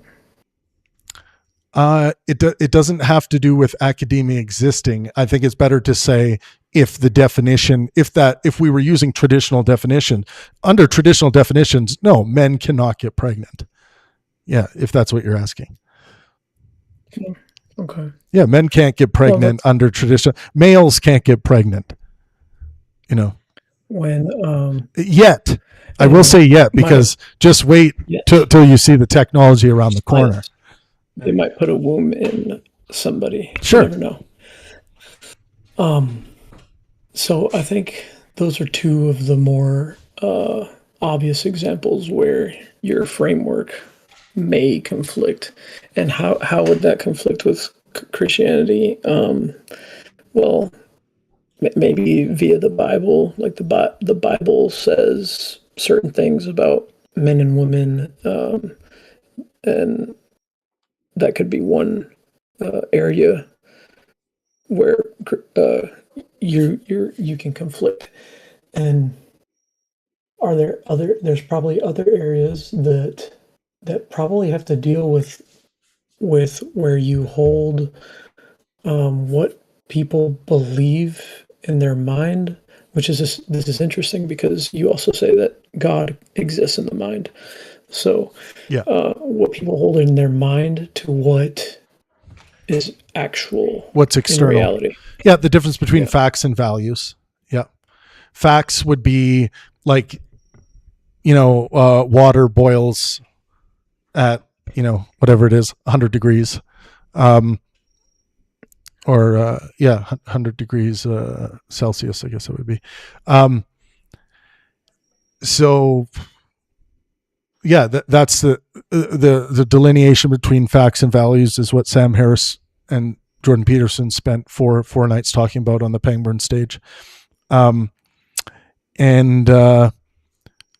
what's your question about that? Like, I was just drawing that comparison that maybe because God exists in my mind, yeah, then, and I perceive that to be true, then what you've been saying is what other people perceive in their mind is true to them, and there's like some kind of a comparison. Yeah, there. truth is a wild topic in philosophy. We did an episode on truth a little while ago, a really academically consistent episode on truth, but we all engage in different kinds of truth making.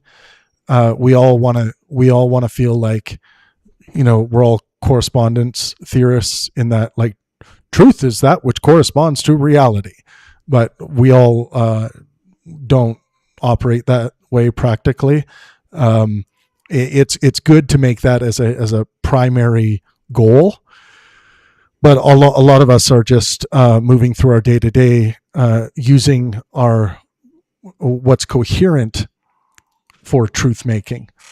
I use the example of, if somebody calls you on the phone and and says, is this Travis Pangburn? Your wife's this is Constable so and so calling. Your wife's been in a car accident. We need you to go to this particular hospital. A lot of people will say, like, well, you might just be getting scammed, or you might this way. But like, the way our minds function in situations like that is we are accepting this as truth as it's coming to us, and we don't want it to be true.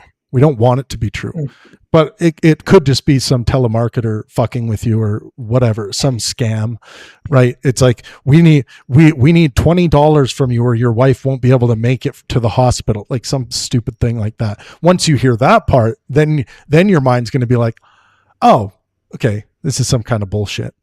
But that's just one extreme example of how, so many examples like that, we are just accepting things on sheer coherence, and we don't have any corresponding reason to believe what's being said on the phone. I want to present you with an argument real quick. That's something I've been thinking about. Did you have something first, Robin? Yeah, I wanted to say that we have like supporting evidence for the experience of transgender people and the effectiveness of. I put several studies in the chat there, and I had plenty more of the effectiveness and the how like the gender affirming care that's age appropriate has amazing results in these people's lives. And every major medical group in the United States has signed off on the age appropriate gender affirming medical care plans. So, like, there was a time when this was not like they hadn't gotten together and created a care plan. And this is where a lot of the issues started, with people who were like relying on individual doctors who didn't have a They didn't have all of the science behind them on what care was they should provide, and so some of them were going off and doing things their own way.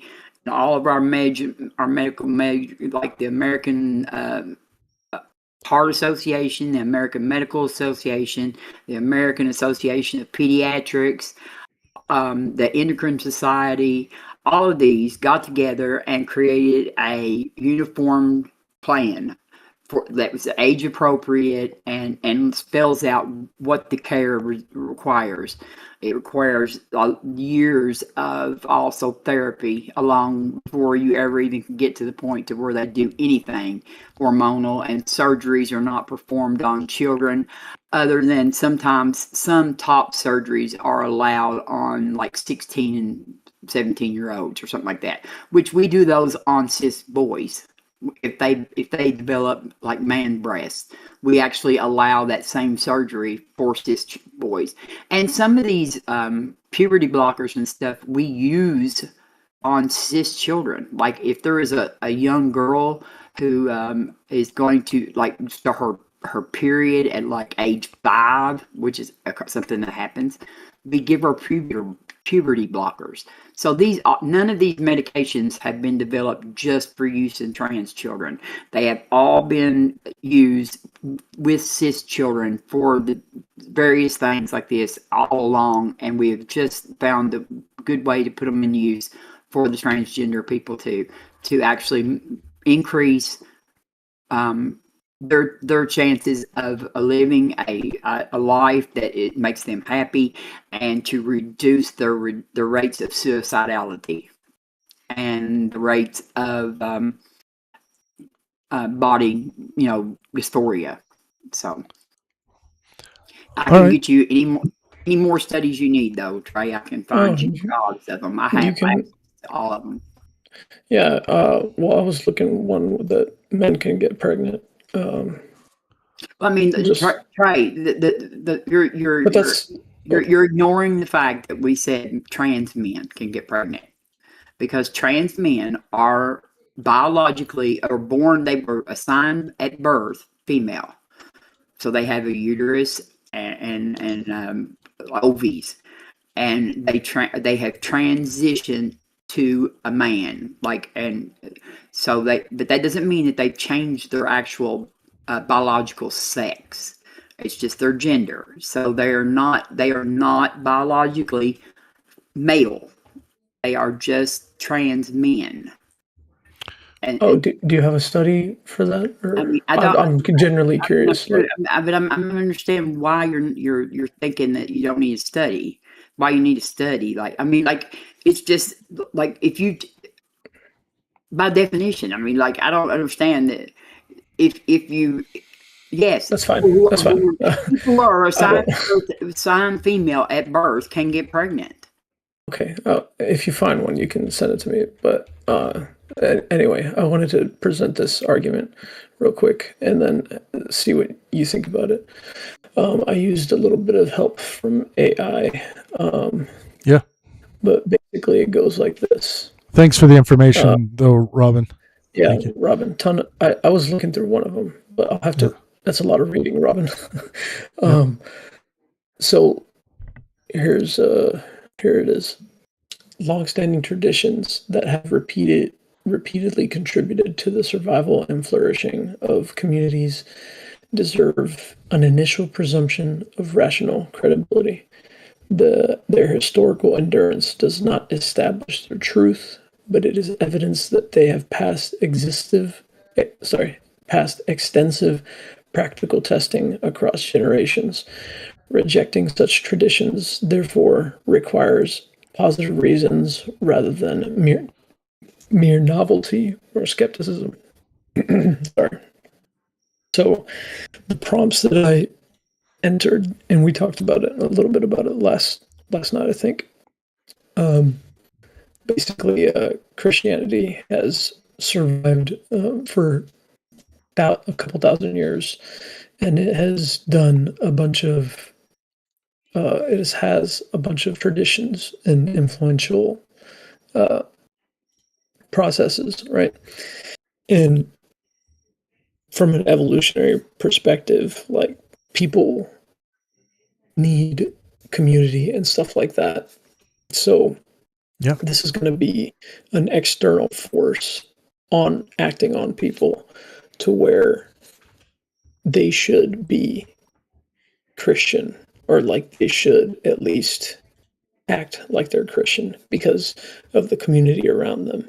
And that's how they make friends. That's how they find potential mates. That's how they start families and stuff like that, and even carry a work ethic. So, in that sense, wouldn't it be rational to be a Christian? It depends. Like, what can you just because you said a lot there? What goals can you point to the goals again that we're measuring the rationality to, and summarize them? So in communities where Christianity is prevalent, Yep. even though somebody might be skeptic, Yep. it would benefit them in terms of having a community, friends, stuff like that. Like it could be better for their physical, mental, and social health to even play Christian, to play Christian, even if they don't believe in it, right? Yeah. We see that all the time. I acknowledge that at the end of the day, what I care about most is a person maximizing well-being for themselves and those around them. By well-being, again, I always mean physical, mental, and social health. So if there are situations where it is demonstrably the case that practicing Christianity is better for their physical, mental, and social health than an alternative, I wouldn't disparage them for that, and I wouldn't want to rob them of the ability to maximize well-being for themselves and those around them. So yeah, I'm the truth of Christian doctrines is of less importance to me as a moral well-beingist than the well-being outcomes that are carried through to Christian living. So, and that includes Christians who might just be playing Christian because of the physical, mental, and social benefits. So, yeah, I mean, for me, truth is not first. Truth is very important because it's directly connected to maximizing well-being. For example, when it comes to maximizing well-being, medical science relies on high standards of correspondence truth making that leads to empiricism, that leads to things like science as a way of knowing, to be able to cure people of disease, to be able to help people who are sick. So truth matters a whole lot to the Christians and everyone else from that perspective. But if if your Christianity is not causing you to act detrimentally towards your health and is in fact maximizing your health, and someone sees that as like a valuable way to maximize well-being in their life and the lives of those around them, then I'm happy with that. It doesn't necessarily mean that there isn't an avenue, let's say a more epistemically palatable avenue by way of empiricism, by way of, let's say, moral well-beingism, the way I practice, that they might be able to maximize their well-being even further.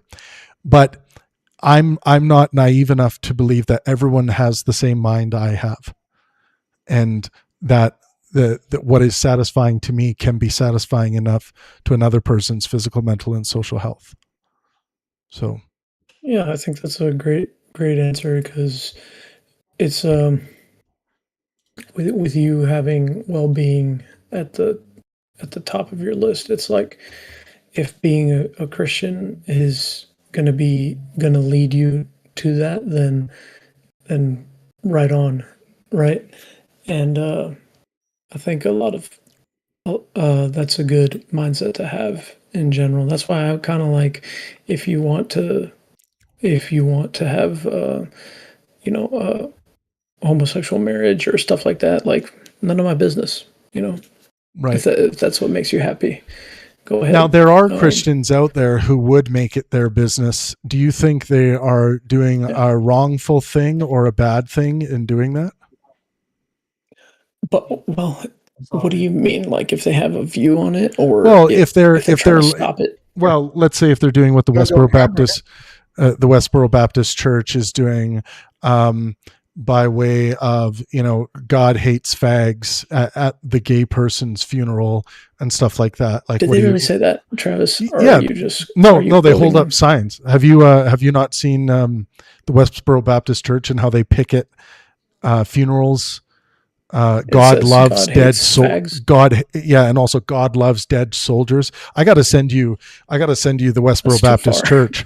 Well, yeah, I mean Westboro. Yeah, Westboro Baptist Church. I'll send you an incredible documentary on the Westboro Baptist Church that I think you'll find amusing and terrifying. But they're very infamous. I debated not Phelps, but several of their offshoot members when they came to my college campus. They're real and they're psychotic. Like they legitimately with the war on terror in Iraq, as soldiers were coming home, dying from combat, they were protesting the funerals. Just very, very sick behavior. I just searched it real quick. It says, "Thank God for dead soldiers." I mean, that's crazy. Like that's.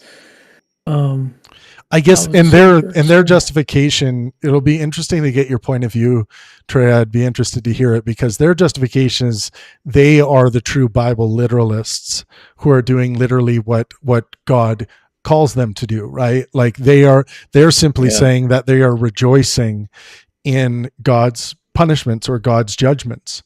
Like obviously it's up to God from their perspective who lives or dies. And, they would say that if, a gay person got in a car accident and died as a result, they're going there to celebrate God, that God made that judgment on that gay person. And they would say that it's quite clear in the Bible why this particular person, met their doom in this way, because they angered God. And they will also draw that scripture to soldiers, basically to anyone, because they believe United States of America is living in a perverse way, that it's up to the state, for example, to be putting homosexuals to death. All they're literalists, right? So, and then there are some atheists out there, and I kind of used to think this as well, that if we're really looking at people who are trying to literally live by the word without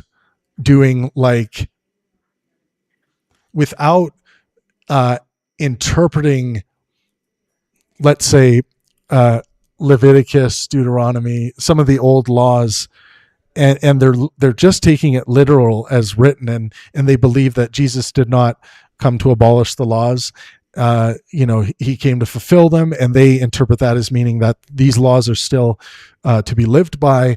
Then they're simply telling the state to be doing what they're supposed to be doing. No one should be working on the Sabbath. Can't be dishonoring your father. All that jazz. So there was a famous case, Trey. I'm surprised you didn't know that. There was a famous case where there was a soldier they were going to have his funeral, and his father did not want that. Like I think it was that he did not want them to be there, or he tried to go after them after they came, whatever. Because they were protesting like during his funeral. And so this went to court, and I cannot remember how high court it went to, but it may have been the Supreme Court that said that was their freedom of speech, that they were allowed to do that. And so like from then on, whenever there were like issues where soldiers were going to be having funerals, there were biker groups that were actually showing up that were blocking and creating a wall, right, creating a with their wall bodies. around the funeral goers to prevent them from having to see the protesters and hear them and stuff. It's quite disturbing, actually. Very, very disturbing. I mean, to think if you, I mean, you know, I appreciate soldiers like who have laid down their life. You know what I mean? And to think that someone would come in there and dishonor them in that way while the grieving parents are standing right there at their funeral is just, you know, I mean, it's hideous. And I do recognize it is free speech.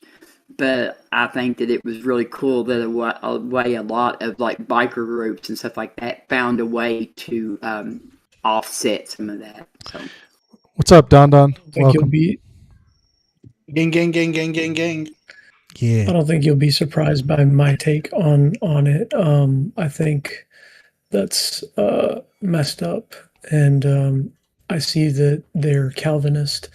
And I remember you asked me one time, Travis, what annoys me about Christians, and it's Calvinist. Like, Right. that's one of them.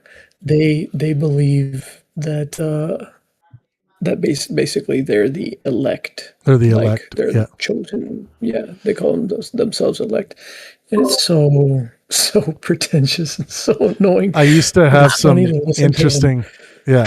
I used to have some interesting waiting. conversations with a Calvinist by the name of Bruce, who used to be in here, and he was like just unabashedly like, yeah, well, I am one of the elect, so these are the benefits awaiting me, and everyone else is just not that. So I don't know That's what to awesome. tell you. I'm you still know? waiting to meet one of them that isn't one part of the elect. Like, I'm a Calvinist, but I don't think that I'm part of the elect because you would think that there would be not everybody that believes that would actually be the people who think they are the elect. That's what I always. I'm like, are any of y'all not the elect? And there's a guy that debates on my channel a lot. His name is Jill.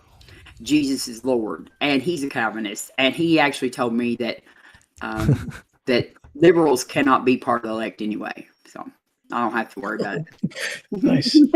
Liberals. Now it's a political thing. Nice. Yes. That's what I told him. I said yes, because we all know that Yahweh was very concerned with American political parties. Yes. I took a political test one time, and it has four squares, and I scored on the liberal, so like the non-authoritarian far right. So I'm more liberal than I am authoritarian. So Gotcha. I look at this kind of stuff, and That I makes you look down- American. I look down upon it. That means you're But American. Yeah. I'm not surprised to see stuff like this because this kind of stuff is like it's happening all the freaking time now. Like, there's maybe it's not happening all the time, but it's just reported all the time. Like, crazy people are reported all the time. That's what I Right. should say. Well, the Westboro Baptist Church has been an institution for a long time. And I think one of the funniest things about their messages, they're technically correct from a very like radical look at the world through a world where God is all loving and all good, and that everything in God's plan is for the betterment of humanity. From that perspective, one can absolutely philosophically, or at least conceptually, say we should thank God for their dead soldiers. We should thank God for whatever. Like, that is that they're not incorrect about it, right? I think it.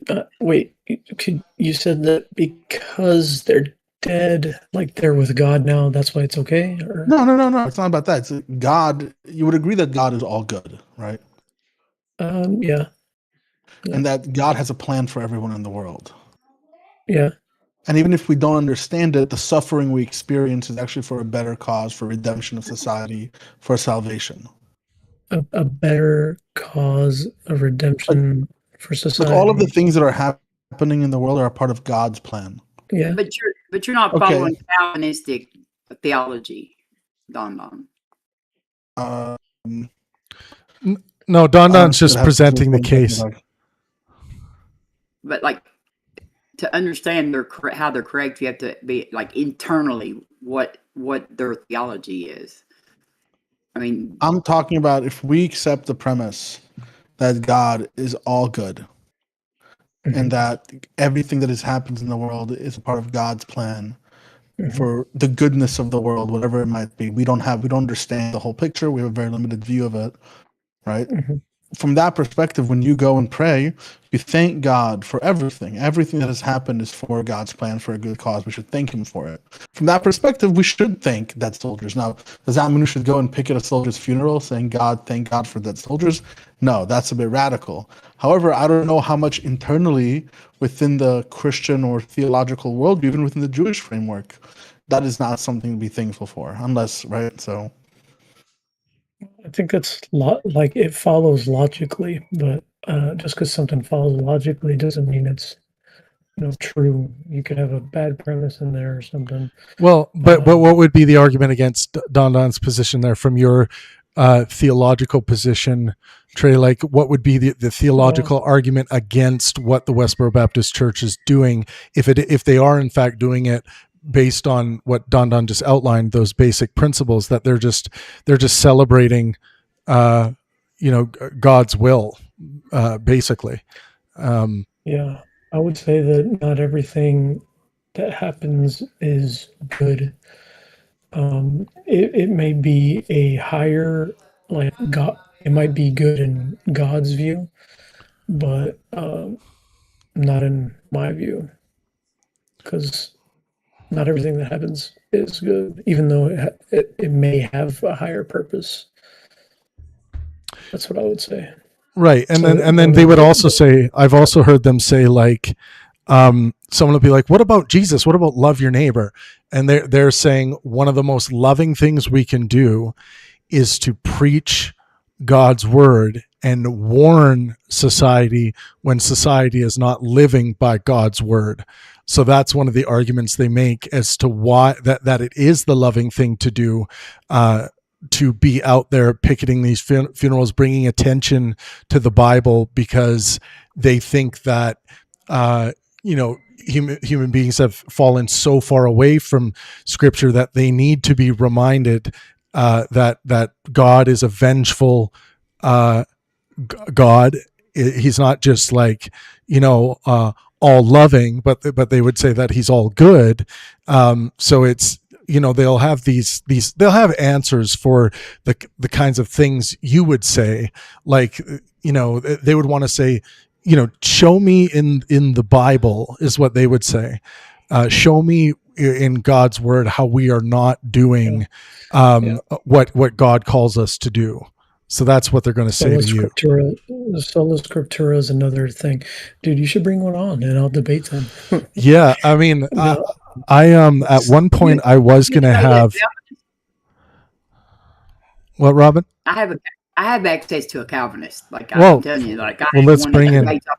I have one who like volunteers me to have hosted all his debates. I would love for a Calvinist to come back on, because we've had a few Calvinists in the past here. One of them was Bruce, and Bruce was a broadcaster. He would do his own show on when we were on call-in once in a while. But I'm looking at their Britannica thing, and it says, thank God. It says that they were carrying signs saying, quote, thank God for dead soldiers, and quote, God hates the U.S.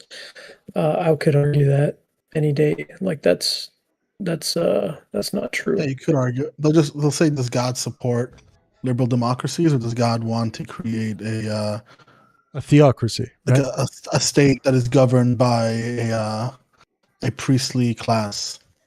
The Bible argues the latter, not the former. Yeah, I would say like Jesus wasn't really a political guy. No, but when Jesus says, "I have not come to abolish the law, but to fulfill it," Yeah. when you look at the Old Testament, that law sets up how government should be formed. How so? When you look at all the chapters, within the Torah, Deuteronomy, Exodus, all these things, they talk about government, how the tribes are separated, how the offering, paying taxes, right? Talks about all of that, and who should be running, how it should be run. It should be run through a priestly class, the Kohanim, right? And But you're talking even about your firstborn son, according to the Old Testament, when he's born, you're supposed to give 7 silver coins to the high priests to get your son back. And if you don't, then he joins the priestly class and he works at the temple and stuff like that. I think you're talking about the law that Moses established when he came out of slavery out of Egypt. Well, it's not the law that Moses established, the law that God established. Well, through Moses, I should say, like Moses brought this upon the people by God, through God, right? Well, but like the Old Testament is considered direct revelation, not Mount Sinai is direct revelation, not through a prophet. So this was like the initial law, and then we understand that, or at least I understand that when Jesus says that he came to fulfill the law, that his death as a innocent person fulfilled the law. That way we don't have to live like that. So I don't think that Moses argued that that's like how a government ought to be set up. I don't think that. Do you think God changed his mind? God changed whose mind? I don't think so. No, we have agency, as far as we know. Or you know why we have agency? Yeah, because the boss says so. But you can sin. A little bit of Hitchens. A little bit of Hitchens. Yeah. I recognize the Hitchens in that. Yes. Yep. We have free will because the boss says we have to have free will. The boss. Well, Robin, isn't there something that Jesus said like Christians shouldn't take part in politics in the first place? Like it was supposed to be like non-political on each side. So always find it funny when I think it's something like render to Caesar what is Caesar's, and maybe that like this earth is not my world, or this is not I can't remember exactly how it goes, but he's talking leave unto Caesar's what unto Caesar's, and leave unto God what's unto God. Yeah, but then he says that this is not your home, this is my kingdom is not of this world. Yes, that's it. My kingdom is not of this world. Yes. I couldn't remember the exact quote. I put y'all some clips. That's one thing that's my upcoming debate in there, but I put you the clip of Jill calling in to John Cohen, so you can get a company. You can check out Jill. If you decide you want to debate him, I could probably set it up for you. Is that the Calvinist? Yeah, he calls in to that John Cohen on that John Cohen clip. He calls in, but he did a debate on my channel too. That's the upcoming one. I might sound like an atheist compared to that guy. You're almost there, Trey. You're half a foot in.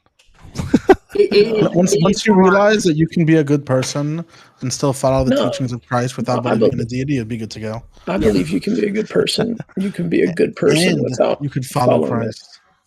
I think you could be a good person without that. Trey, if I was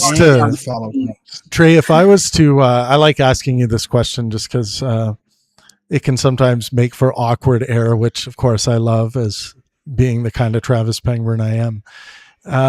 But if I was to die in an accident tomorrow, what do you think happens to me? Like what is your current belief on what that looks like?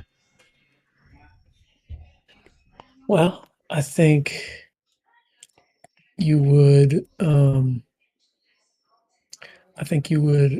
go into like some kind of, your soul would go into some kind of purgatory, and you don't as far as I know, you don't accept Christ as your Lord and Savior and stuff like that. So I think you might be cut off from God. Now, what that means, I don't know.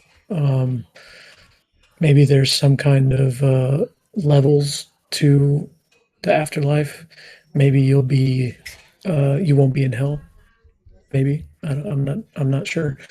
Will you be in heaven? Well, um, probably not. I don't know, because I think to get to heaven you have to accept Christ. Now, um, none of this matters because you don't believe in it. But Yeah, no, so, I'm just curious as to what you imagine that actual experience to be like. Like Yeah. even for yourself, what if you were to die tomorrow, and what do you anticipate that experience being like as someone who's a believer? yeah, I think. Well, I think everything would go black, and I wouldn't. It would be like before I was born, but for a moment, and Okay. then I think like that might be the purgatory, maybe. I don't know. And then I think I'll be, since I do accept Christ as my Lord and Savior, I'll get some form of uh, heaven. I've been I've been I've been I've been told that it's like a you meet with your like your spirit and your body are like reformed, and like I think it says in the Bible that Earth is actually where we'll stay. I look, Can you sin I'm in a can you sin in heaven? look, I'm a Christian.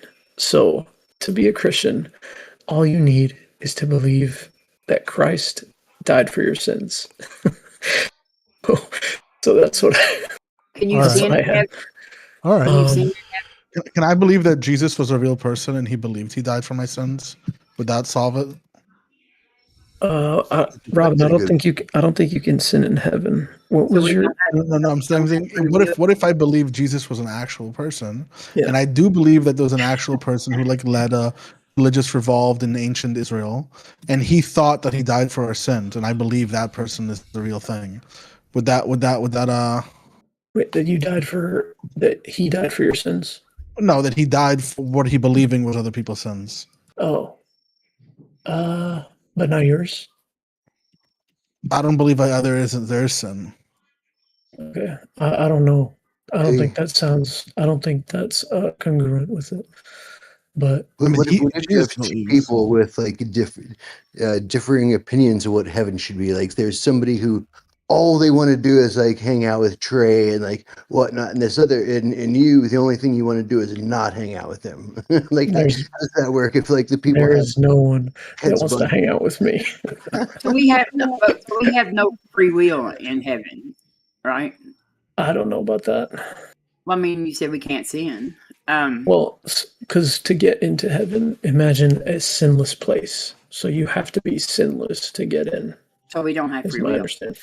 Well, no, And what about when my family members who you just don't make don't commit sin. Not that you don't have free will. You just don't commit sin. couldn't you have just made a earth like that too then?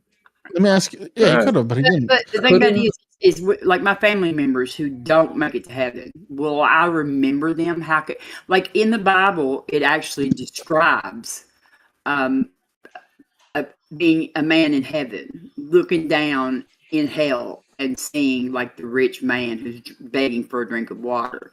So that it's kind of like that. It's saying that there's a window where we can see into hell. Like how in the world can we be happy in heaven if we can have a window into hell to see our loved ones being tortured for eternity? I don't think it'll matter because stuff like that you worry about here won't matter So we when won't we care. die. We won't remember those people. I don't think it'll matter. Like first of all, when we die, Robin, you as an atheist believe that nothing matters. Like No, I'm just trying to do this from inside of your. Whoa, wait 1 second. When we die, tons of shit matters. Hold up. No, but nothing matters hold to up. you when you die. No, of course it matters. Right before I die, everything matters to me. After and all the things that I've laid, and all of the things that I've laid behind matter, and all of that shit fucking matters. It really does matter. Yes, of course. So when you die, you're going to have feelings. No, I won't have feelings, but there'll be physical manifestations of things I've done and created. But you won't know about them. I'm going to exist in the memory of those I've left behind. But you won't know about them, and you existing in their memories won't do anything to you when you're dead, right? When I'm dead, no, I'm dead, but doesn't mean things don't matter after. So it's like, things do matter. Hold up, even after I die, things matter to me. Yes, they do. There's no me, but those things still matter, and I believe that they still matter even after I die. They do. Wait, 1 second, Trey. You believe when you go to heaven, you say those things don't matter. The people suffering in hell, because it just wouldn't be that way. I'm saying that after I die, I might not have consciousness, but I still think things that I cared about still matter. To me, not in a momentary sense, but in like a metaphysical sense. Those are things that there's still things out there that matter to me, even if I'm dead at the moment. Like, you're laughing at that as a ridiculous idea, but you're saying that somehow like going to heaven and not caring anymore about your dead ones is somehow less or more preposterous than what I'm saying? Wait, so you think that when after you're dead, you're going to have feelings of like? I'm not going to have any feelings. I'm dead. No, I'm going to be dead. But all of those things are still going to matter to me. How, if you're dead? Because those are all the things that matter to me in the memory of the people that I have. Okay, like I can put a big placard. These are the things that matter to Don. Like if I was to talk to you about, what are the things that matter to George Washington? We're not talking about George Washington's brain. We're talking about the things that matter to George Washington. For example, if I can offer an example, we will say statements like the things that are going to matter, the things that matter to me, or that will still, that I'll still care about even when I'm dead and gone, is the well-being of my children. So a statement like that is, I think, what Don's getting at. And Trey, you would agree that people make these kinds of statements and they're talking about like that, even if they were still around, these things would still matter to them. And also, like they're saying, like, it's like when someone says, you know what, I will always love you. And then they die, and there's someone that, let's say they're not a Christian, but they say, I will always love you. And let's say it is the case that the light bulb just goes off, and that's that. You return to the same state of unbeing that you were before you were conceived. So I think what Don is saying is that still matters. That still has value. Not that go ahead. We're talking in a different tense, I think. Yeah. I'm talking about when after you're dead, you're dead. That's what I'm talking about. After. Well, you're talking about how you feel now, and you're taking it. Trey, you're trying to say that like once you're dead, I mean, according to you, you won't have a care in the world because you don't have cognitive capacity anymore. You don't have the ability to care. You're saying that, but Don is saying he can make his desires and values known while he's still alive, and those are still his values, even though he's dead. Does that make sense? Correct. Yes. Yeah. Okay. Yeah. Don's just saying that my values are still my values, even though I'm no longer here. Just like mine will still be my values if I die tomorrow, because my videos will be out there, and I will state for the record right now that, these are still my values, even if I'm dead. And are you going to care after you're dead? I don't have the capacity to care about them when I'm dead. I know that's what you're saying. But I think there's Don was making a bit of a deeper value Travis, when statement. he was alive, cared about the values he has into the future. So Travis, in a way, because those values live on through the mediums and artworks he created, there's still a thing that Travis is continuing to carry into the future by laying those things down, if that makes sense. And I think this might be like a more secular way to understand ourselves into the future and understanding and dealing with our death. And in a way, I think it's very fair to adopt some of the ancient Egyptian way of thinking about death, and thinking that there's like three parts to our being. There's the one that exists inside your body. There's a type of socially constructed being of yourself, as in the minds of those who are left behind from you, their memory of you. And then there's the thing that you physically put into the world. There's bridges also you build, the home you put, the children you make. This is something we've talked about recently. There's also a being of yourself that is carried into the future and will also be judged potentially into the future by others. So I don't hate the idea of like the concept of my care continuing into the future. That doesn't bother me. But go ahead, Trey. No, I think you're talking about like your legacy, like the founding fathers. Like, you know how people say, well, the founding fathers are turning in their graves with how the country's being run.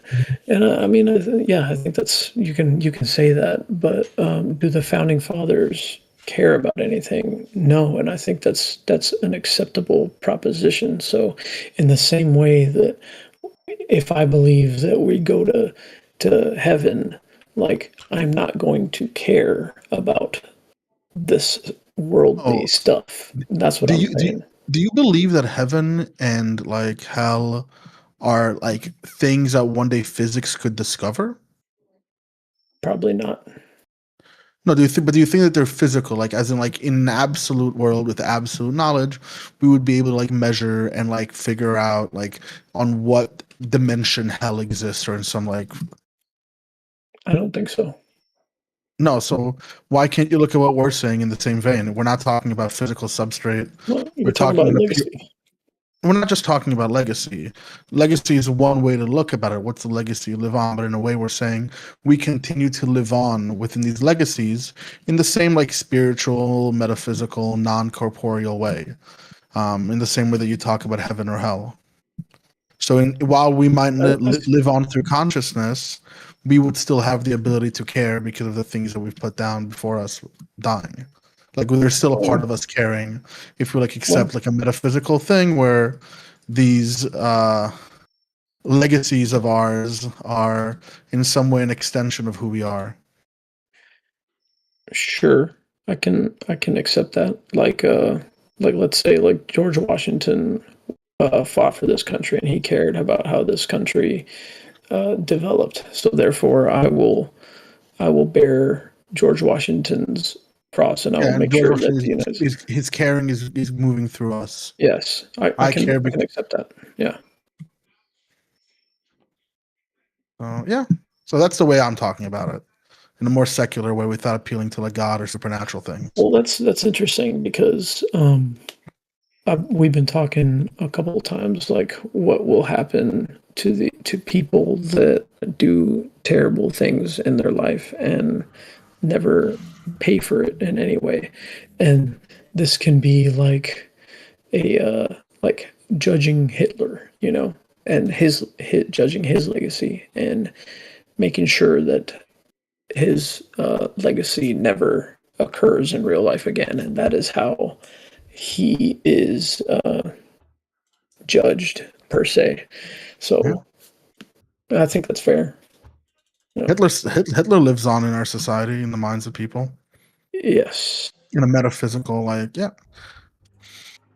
Yeah. That's what I was mentioning to Trey actually the last time we talked about, because Trey brought up an interesting thought experiment of if we could construct as human beings, or if we could create an ideal reality where people are held accountable to some degree after they die, would we want that if we would want that, what kind of sorting would we do in the afterlife?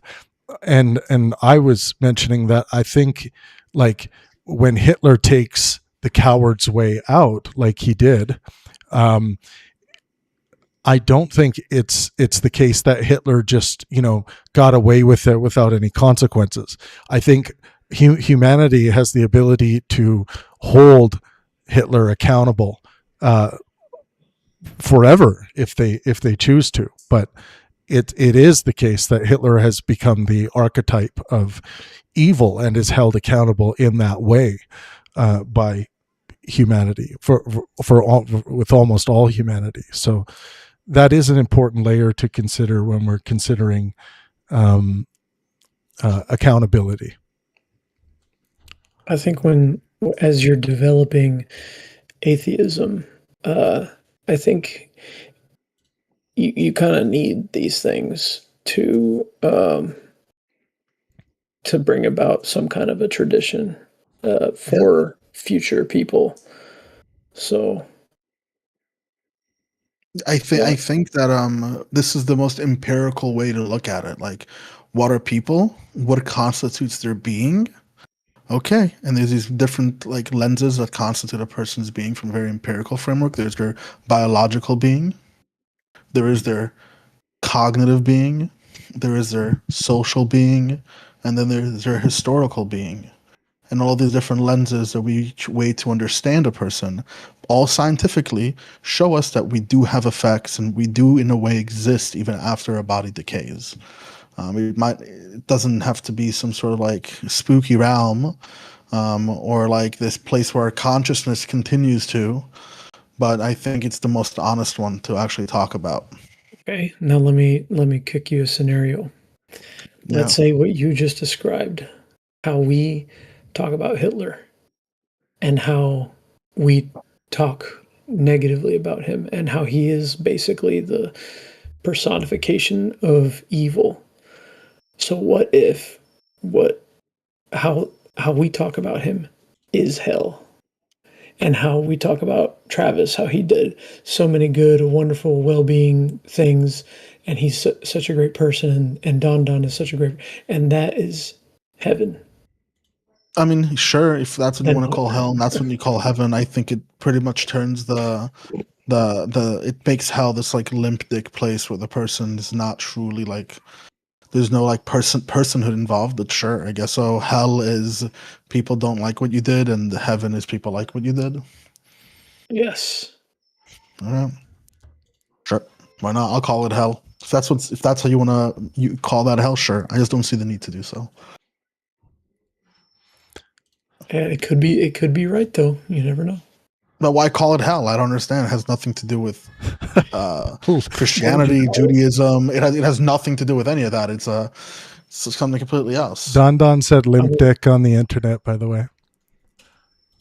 Did I actually? You could call it that, Don. You can call it LDH.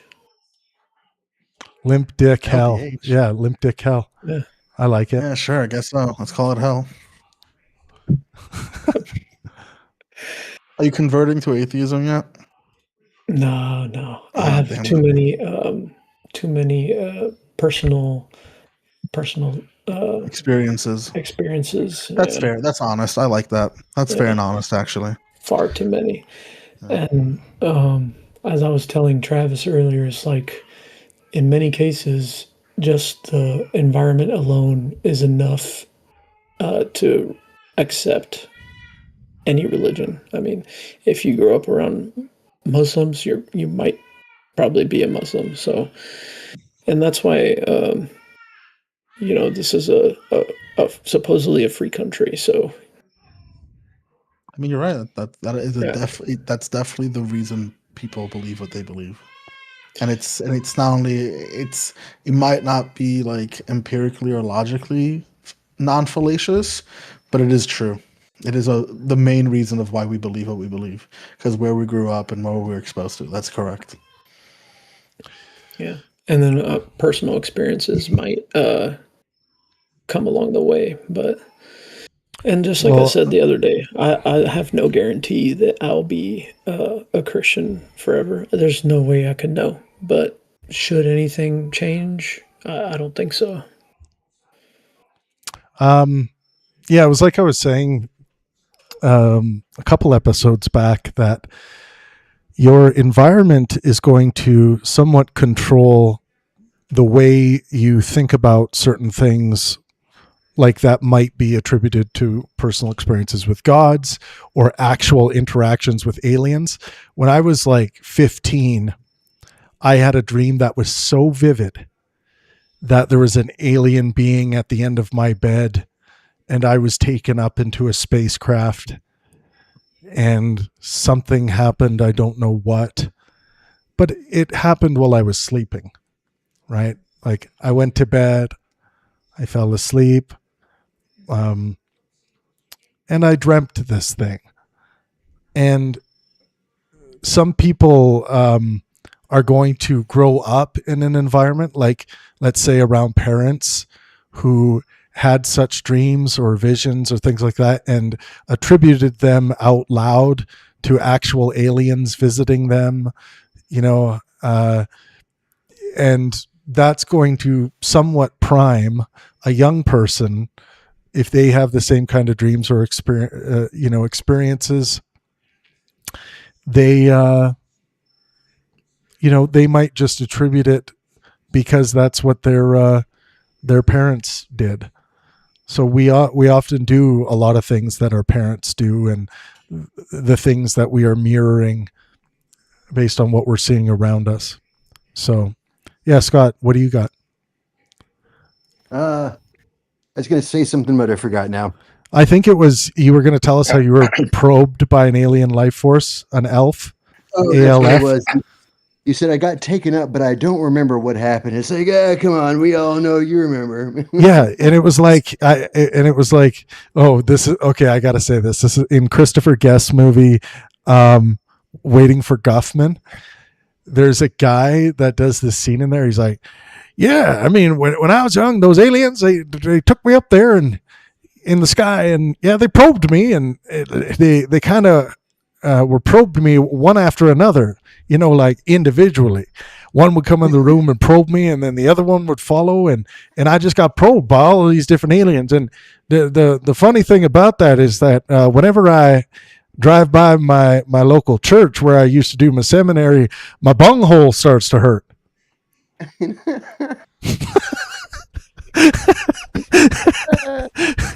It's so good. If you haven't seen, if you guys haven't seen Waiting for Guffman, the Christopher Guest movie, it's basically about like the mentally inept world that I love, by the way, of community theater and all the hijinks and hilarious things that go into like putting together a community theater play. It is so funny. Oh, so funny. Anyways,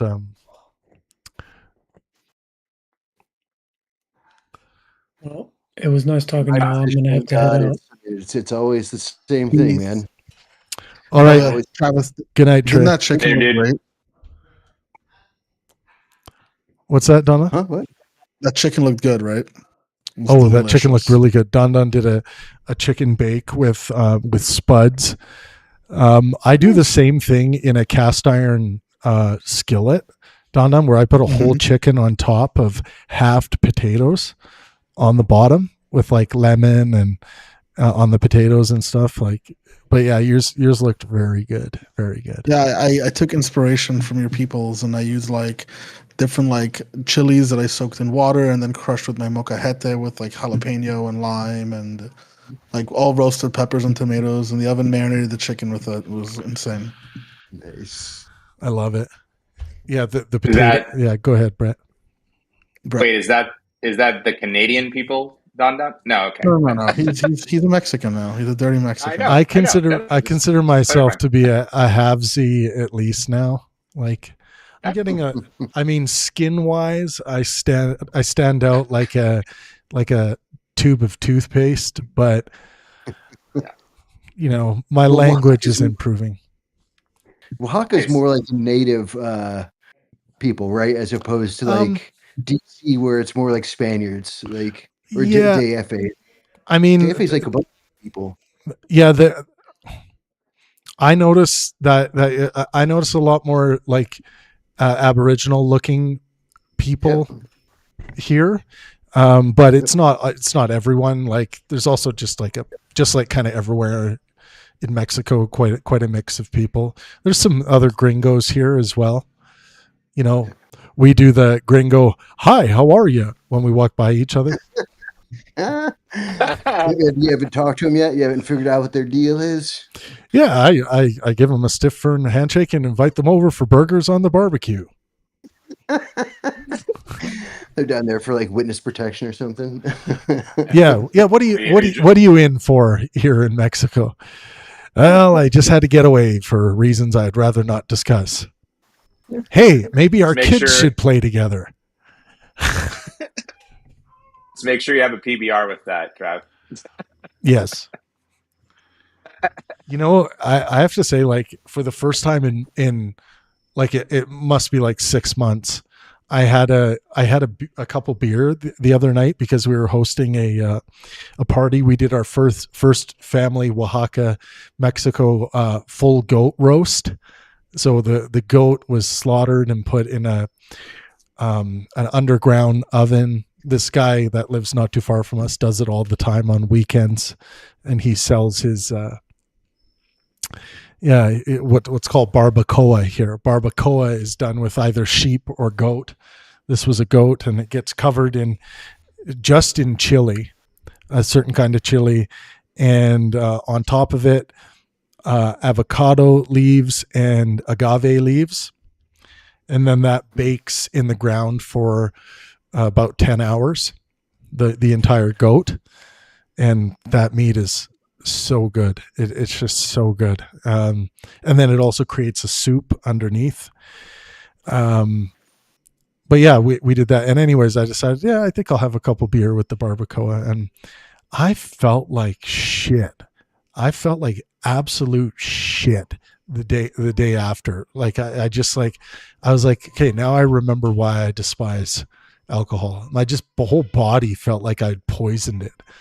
It's terrible. Yeah, last time I drank, which was Passover, I remember just the next day having like the worst, like just feeling, Like, I haven't really hungover, just don't feel good.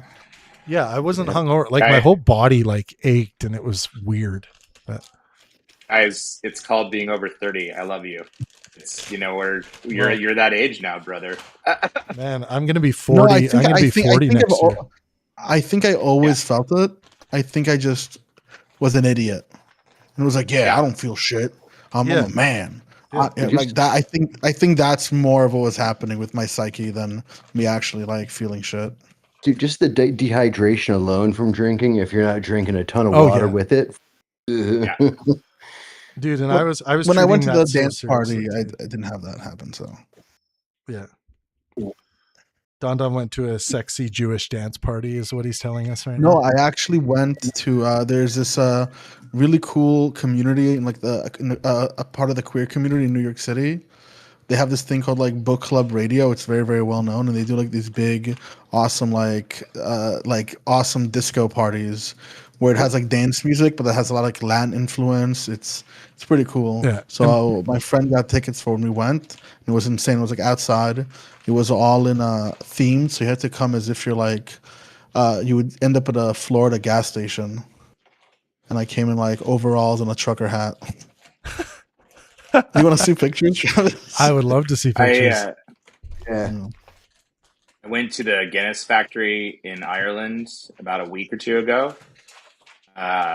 Dude, having it there was such a different experience than. But Brad, you hate the water they used, right? But Brad, you hate beer. Oh yeah, yeah.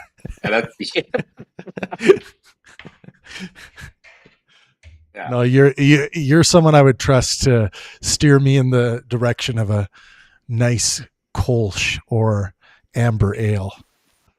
If you get the chance to go to the Guinness factory and have one, I mean, one, obviously, but like it was, I loved it. It was really cool. And by one, you mean several. Yes. I 2, One. 7. Hard to lose count. Yeah. Yeah. No, I had two. You took a tour of the facility, which was actually really cool to see the history and like culture of it and stuff, and just like I love how touring they make it breweries. with the ingredients. Yeah. Yeah, It's history's super fun. cool. Yeah. Yeah. Yeah. I toured a whiskey factory one time where they had like the wooden casks of whiskey in there. And that was one of the best things I've ever smelt. Like you just stick your nose on the cask and you take a whiff Yeah. of that thing. Oh man, did that smell good. I was like, can you bottle this scent? Like, and it doesn't even it doesn't smell like whiskey. It smells like cedar soaked wooden whiskey. Did you say is there like a little bit of a burn in it too? Yeah, Or a not little really? bit of a smokiness, almost like a burn. Yeah, okay. Yes. Yes. Yeah. But yeah, I I mean, like the refined flavors. I am weak ass. Like when I was young, when I used to party a bit, when I was in my teens, partied way harder than I ever did after that. But when I was in university, like I could still hold down, a 6-pack of beer, something like that. But like now, the way things are progressing, I don't think I just don't have any drive or incentive anymore to have alcohol. See, that part It's of that probably a is healthy good because thing. but it is. It's healthy, but it's also like if you go to these special events where you do have one, right? Like it's a party or you and your wife go somewhere or whatnot, then it's less expensive. It's less expensive. You're just like, yeah, no, honey, I just want the one. That's it. I'm done. Yeah, that's true. You save, and I smoke the odd puff of green once in a while, but that's about it. And by green I mean completely legal herbal cigarette something here in Mexico.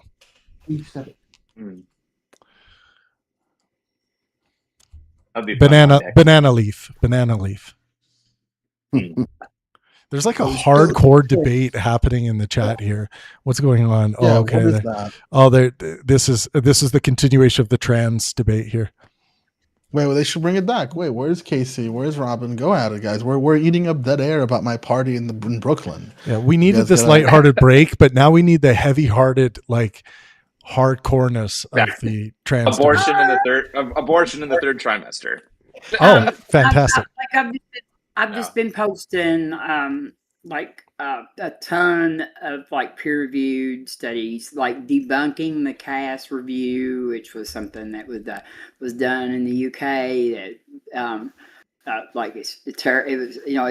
it's been terrible. The American Medical Association's position, the Endocrine Society's position, the American Association of Pediatrics' position on all of this. And the regret, I've posted links to the regret rates, which are actually far lower than those of knee replacements. So, like, if you think that we should stop gender-affirming care for children, then do you also believe that we should prevent people from having knee replacements done? Because knee replacements, the regret rate is far higher amongst people who have their knee replaced than people who actually access gender-affirming care. And hello, Perry. Yay. Wow. The perennial one has returned. Yeah, what's going on? I feel like when we talk about gender affirming care for young people, they think it means like taking a knife and chopping off their cocks. And I don't know if we've made sure to sort that that's not the full scope of gender affirming care, but if it's care that leads to their health and well-being, then denying such a thing I would categorize as evil. This is me not knowing at all the context, but also just wanting to say hi to everyone. So, Well, we miss you and hope everything's going well. You feeling better? The only direction from rock bottom is up. So yes, just by deduction to your question. Damn. So That's if awful. you were someone who was just always at rock bottom anyway, which of course you always were, then I can't even Right. imagine where you're at now. Yeah. No, I mean Rock bottom. I'm in the process of minimizing suffering right now rather than maximizing thriving, but enough of sounds like you guys are having a good conversation. So Well, we're just let's no, see. but we have deeply missed you and do love you, Perry. So, get well, sir. What happened, Perry? I missed this. Sorry, if you want to talk about it, you We're can not talk about going to it. do a whole rundown of what's going on, but I Yeah, can. I can reach out to you later, bud. Sure. Ladies and gentlemen, that was Perry with probably the best run he's ever had on mic, to be honest. Coming back with a bang, and I just needed a hiatus, and I've cultivated my superpowers now in public debate. Fantastic. Well, it's about damn time. Well, yeah, it looks like it's nice to see Snowdrop getting into the debate there. Now we got Trey sharing the goods. He's screenshotting the goods here. How's Robin gonna respond? How's Casey gonna respond?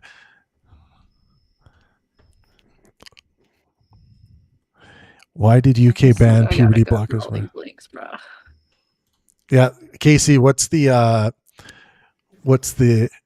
situation in the text chat, if you wouldn't mind? Robin has absolutely been decimating over here with facts and reason, and I'm just seeing so many feels. Wait, we got to open this up. Isn't Snowdrop in the chat? What is happening? Why? Snowdrop doesn't. Yes, Snowdrop doesn't engage in with the mic or camera. Okay. Obviously, Snowdrop is more than welcome to whenever they Travis, feel like you went it. to theater school, right? I think we have an obligation right now for you to read. Guys, are we gonna Snowdrop's do this like WWE wrestling announcers as to what's going on? I think that's what we should probably do to give this the due seriousness that it requires. Yeah, I'm listening.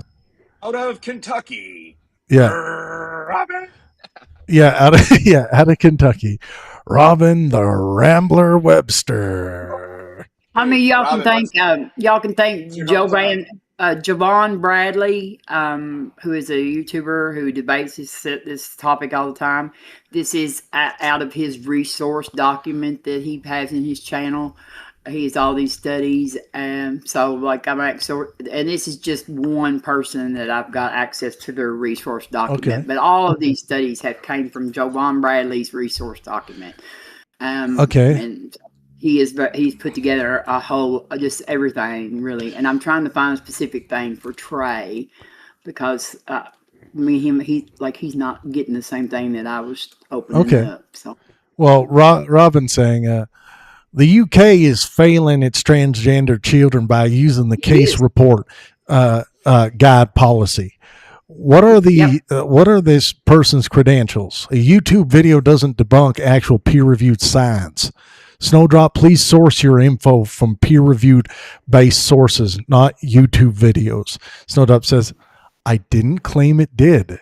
He summarizes how the medical establishment backtracked and suggests foul play, using the academics who successfully challenged it. Robin says, which actually hasn't happened. And Brett says, Scott, you gonna share? That's Brett's voice, right? What? And then Robin posts a couple links and says, allowing the underinformed public to make medical decisions for others is unwise and dangerous. And then Brett says, pretty sure I had that at a friend's birthday.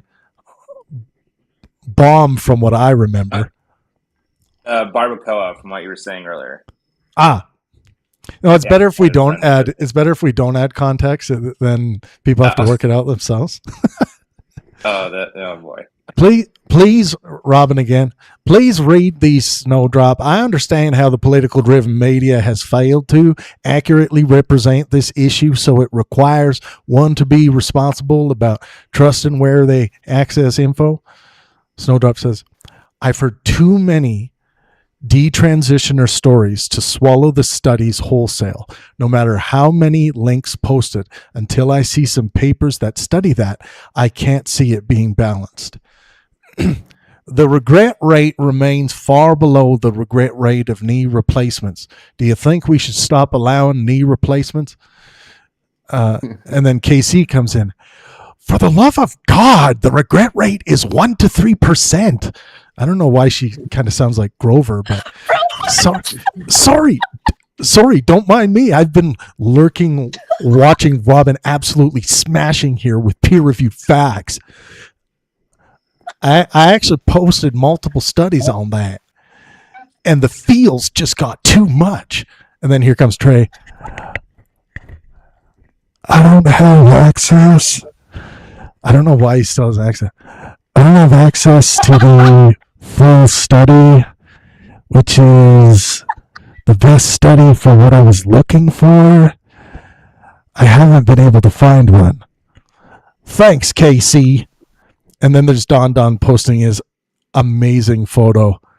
I'm going to pull this up full screen so everyone can see. Look at Don. This is more hillbilly than anything I've ever seen. This is so hillbilly. And John Lennon to the left is just like, I could take a slice of that pie. Yes, sir. Okay, then everyone else can read the rest.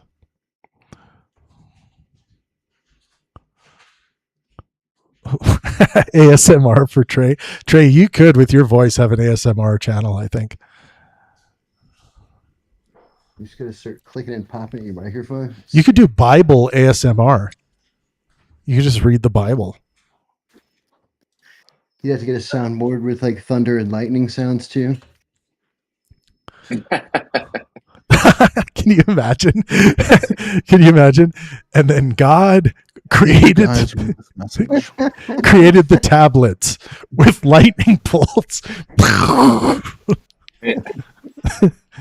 Commandment 1. This is amazing. So, Min.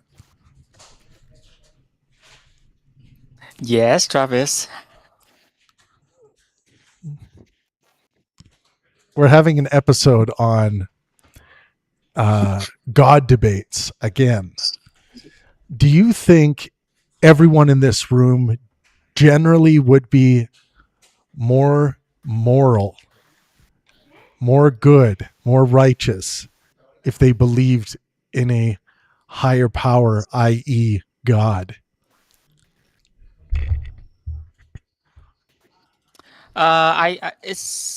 I don't know. It's hard to quantify, so I don't have the answer for that.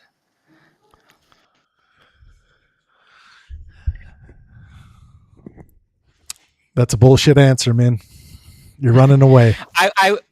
I would say though, if you successfully integrating into your shadow, then you don't need religion. Then I think you are more moral. Then You little man. Maybe Min's going to run for office or something. Like he's trying to be politically correct on YouTube. No, he's talking about the Jungian shadow. I think that was a good answer. He said if you truly integrate God into your Jungian shadow, then yes. Those who truly believe in God, if truly believe in God means integrating God within your animus or your shadow, whatever it might be, then yes. So do you think Travis sounded like me, Min? Wait, let me try that. So do you think Travis sounded like me, man? Is that pretty good? Min's like thinking like, how do I say this without hurting anyone?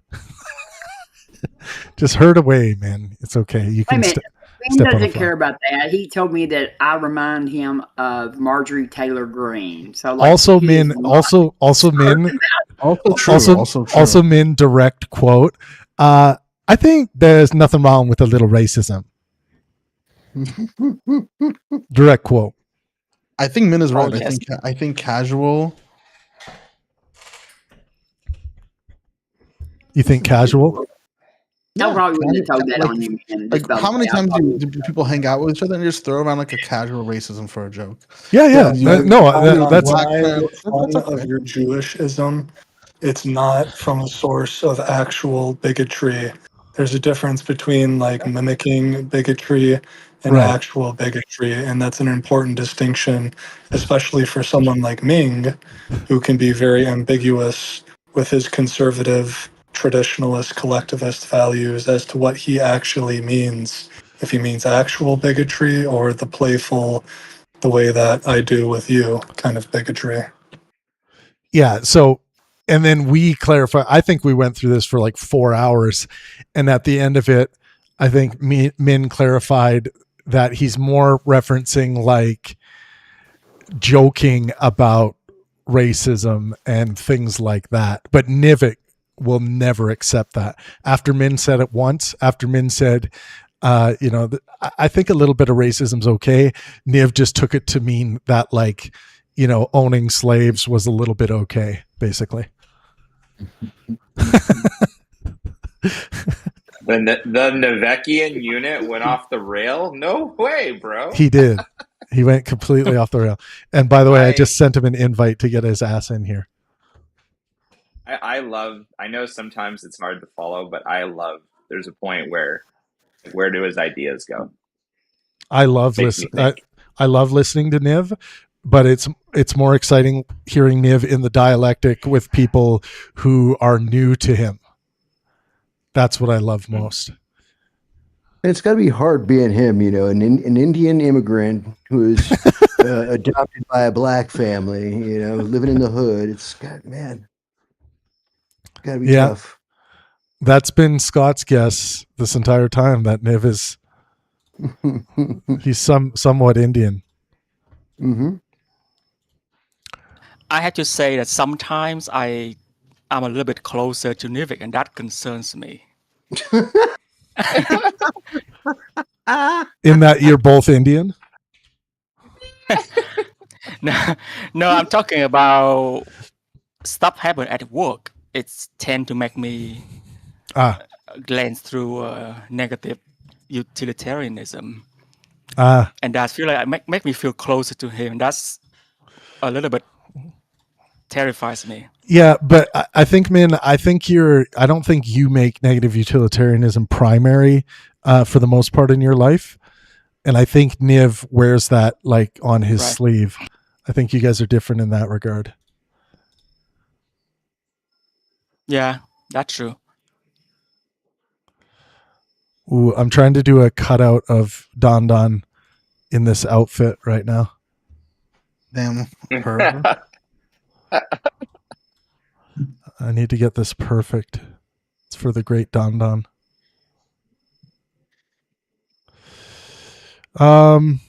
There might be some schedule changes coming up after some emails I've received to some of our live events for the fall. Keep an eye on that. Just some date adjustments. I know it can be annoying when people plan to be in certain places at certain times for certain events. I know it can be annoying, but it's kind of the name of the game sometimes that we do have to adjust schedules. How come I can't see what I'm trying to do here? Doing this important work of changing the background. There we go.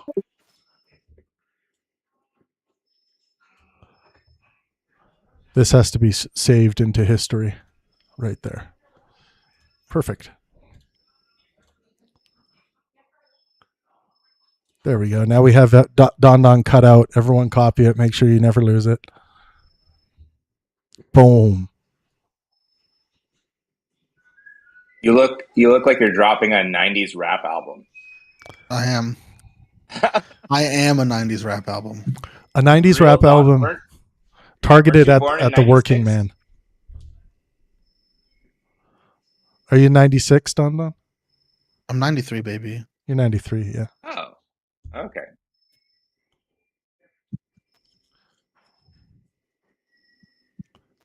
Am I so unwise that you think I'm 96? No. Place me among those just turned 30-year-olds. Yeah. Well, hey, you're about to get in the classroom. That's pretty cool. Mm-hmm. Did you end up finding the spot? Yeah. During the fall, I'm going to start doing a few days at a time. Nice. Good luck. You're going to be awesome. Thank you. Yeah. I hope so. My principal's been emailing me over the summer, and I'm like, "What are you doing, bro? This is my time." Yeah. half the reason of trying to become a teacher is summers off. It is kind of nice. I mean, you are, it's a recovering nervous system at times, but it's cool. Doing baseball again this year as well, so we'll see how You're that coaching goes. baseball? Yeah. Sweet. That's cool. Yeah, it's interesting. I really didn't even play high school, so I've definitely taken what I remember and knew, and then played at softball and whatnot. But then definitely created a culture where we're having like a big share, and everyone's like learning from one another. And the problem is our team's new again, so we're not doing so hot. But I have realized the last couple of seasons that you just wherever your program is, and that's been really awesome because the players have been just so great about learning, growing, getting through defeat, and just I really feel like they're doing so well because they're just proving to keep working hard regardless. So, Mm-hmm. yeah.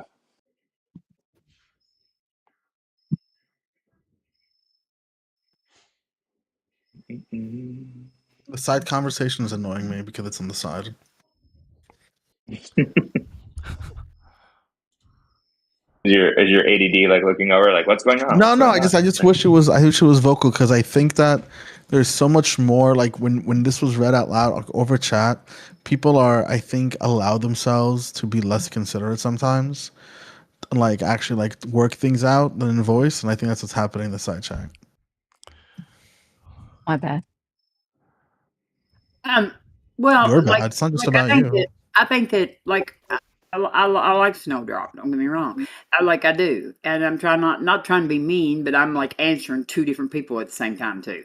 So, but I think the important thing is peer review in the scientific method. Peer review is a major thing in science.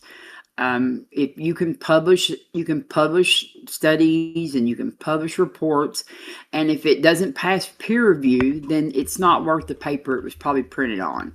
And so I think that you should always go back and make sure that something like that passes peer review. And I think that the CAS report failed.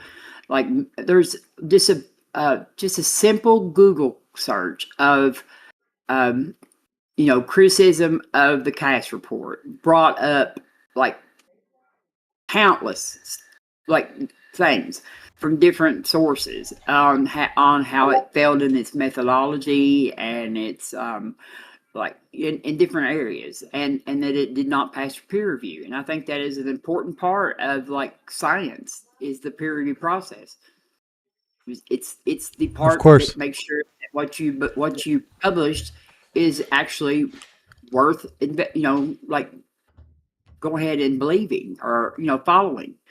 And if it fails peer review, then it's not repeatable, and it's that was my only point with that right there, was that right. you have to make sure that things get peer reviewed. And these are still like throwing out a few names. That's still anecdotal, and that's why.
If it is the case that these things are true, whatever it is you're talking about, what would you say about it?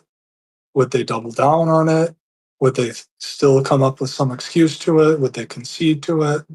What would it be? That's how you need to frame those things. Otherwise, it stays in this stage one tornado where no one really gets anywhere because we either value different things or we don't like to falsify what it is that we're talking about.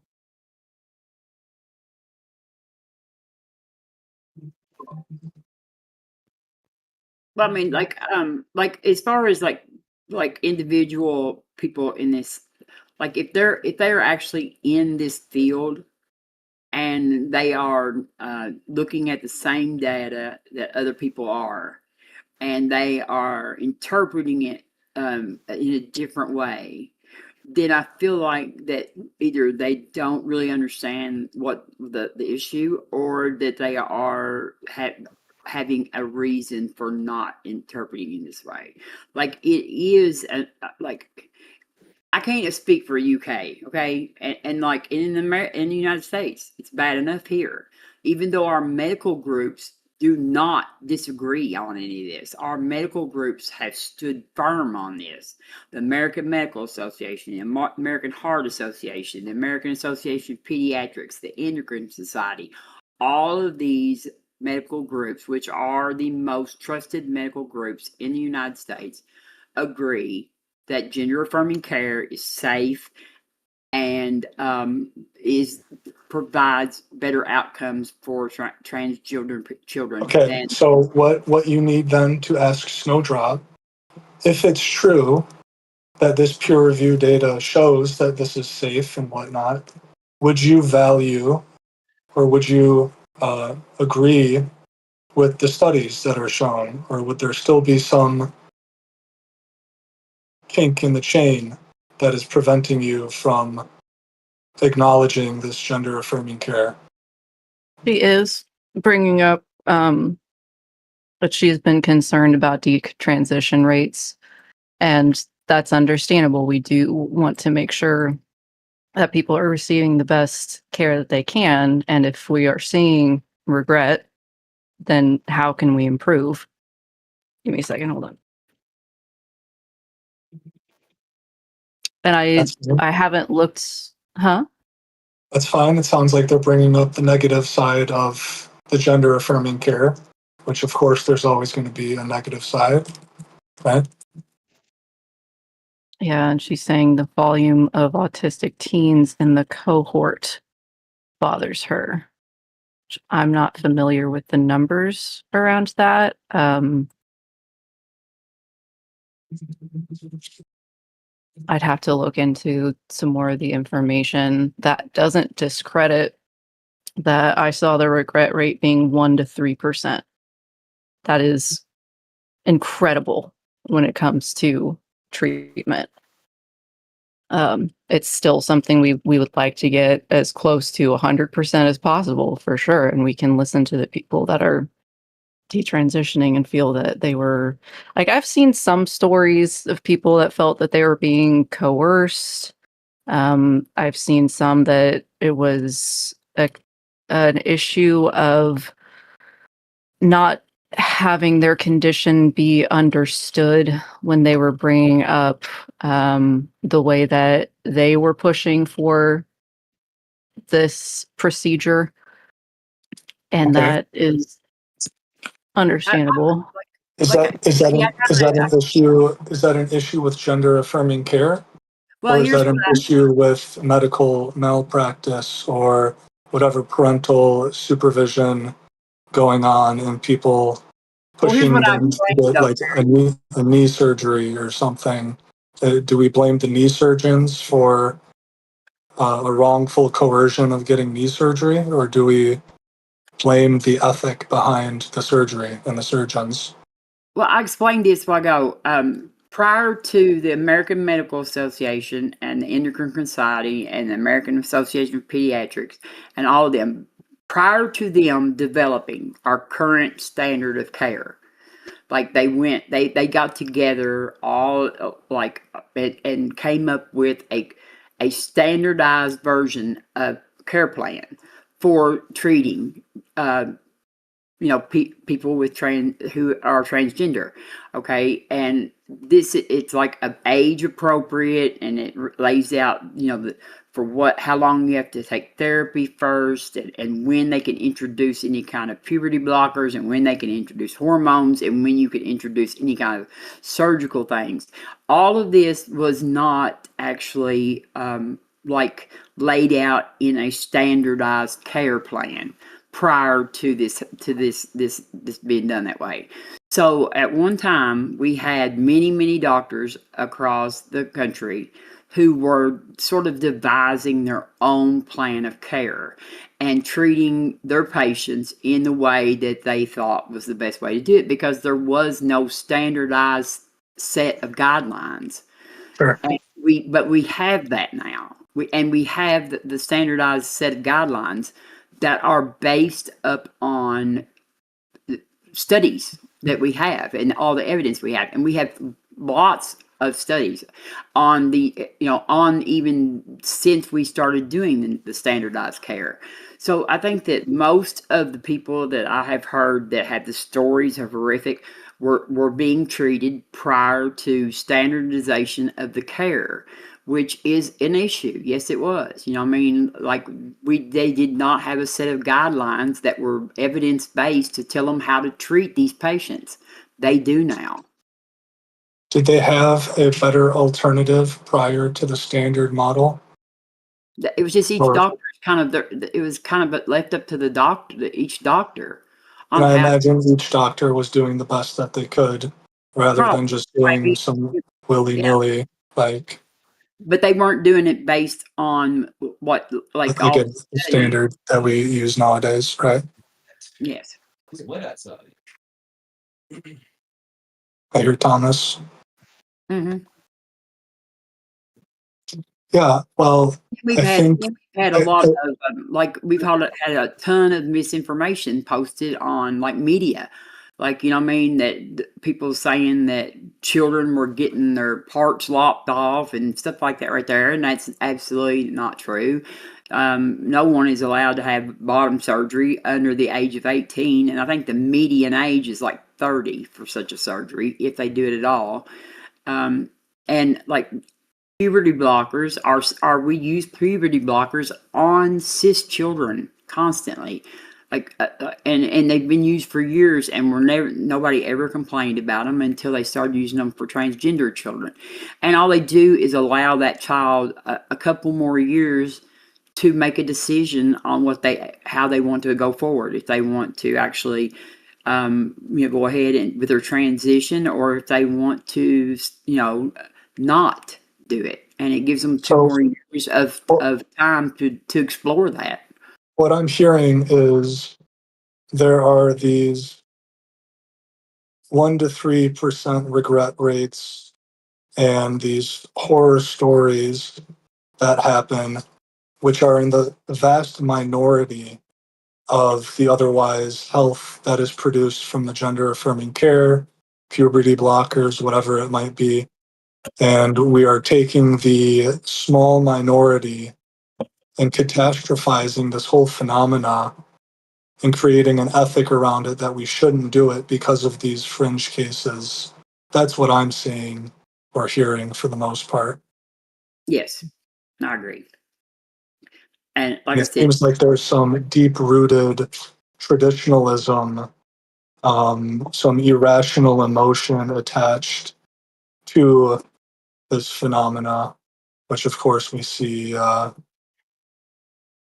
in many other homosexuality, gay marriage, stuff like that. yeah. And the thing about it is that when you look at these like the different studies I posted, there's a whole bunch more too I can post, but I just thought that nobody had read the ones I posted so far yet. They ain't had time.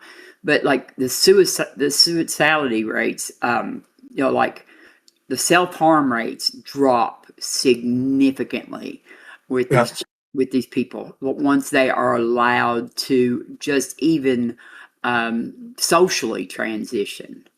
They like not even. I mean, we're not talking about medical transitioning, because, like I said, there are some people who are allowed some top surgeries, like after the age of 16, but those are happen to cis boys a lot more than they do any females that are wanting to transition to girls to boys. That because when boys are heavy and they get sort of man breasts, that they're allowed, that's gender affirming care, when they're allowed to reduce their breasts like that. So we already do those things but like bottom surgeries and stuff like that are not allowed on anybody. I mean, in these standardized care plans by the Medical Association and stuff, it lays out specific guidelines where you are not to do these surgeries on anyone under the age of 18. It's worth mentioning again, Robin, before you continue like spamming all of these high resolution studies in the chat, to figure out whether your interlocutor values those studies. I guess, yeah.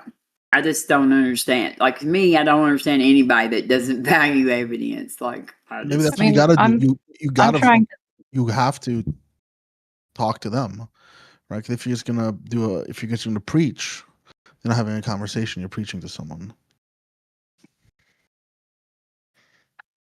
I'm trying to ask some clarifying questions for Snow, as far as like if she's against any type of transitioning treatment, and she'd said for anyone under 18. I have a question for Snow. What metrics do you use to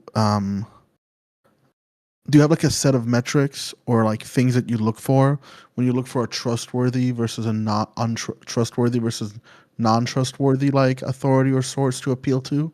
Like, how do you go about choosing what is a trustworthy, what is an untrustworthy source?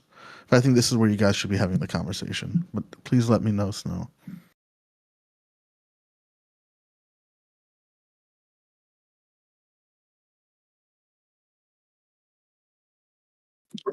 I wish Snowdrop would just turn on her mic for once as well, but I'm not gonna force, obviously. That's why I tend to just keep it on the side chat, as I know that she can't or Yeah. doesn't want to. So How do you differentiate a flawed study from a non-flawed study? Like, what are the things that you look for? Like, how do you know this study is not flawed, and how do you go look at another study and go, this study is flawed? I think that's an important question to like understand, because what I see so far is that you're pointing out to different studies that you read, and they're pointing out to studies that they read, and they recognize theirs as legitimate and yours as flawed, and vice versa. So, what is it that you look for when you figure out what is flawed and what is not flawed?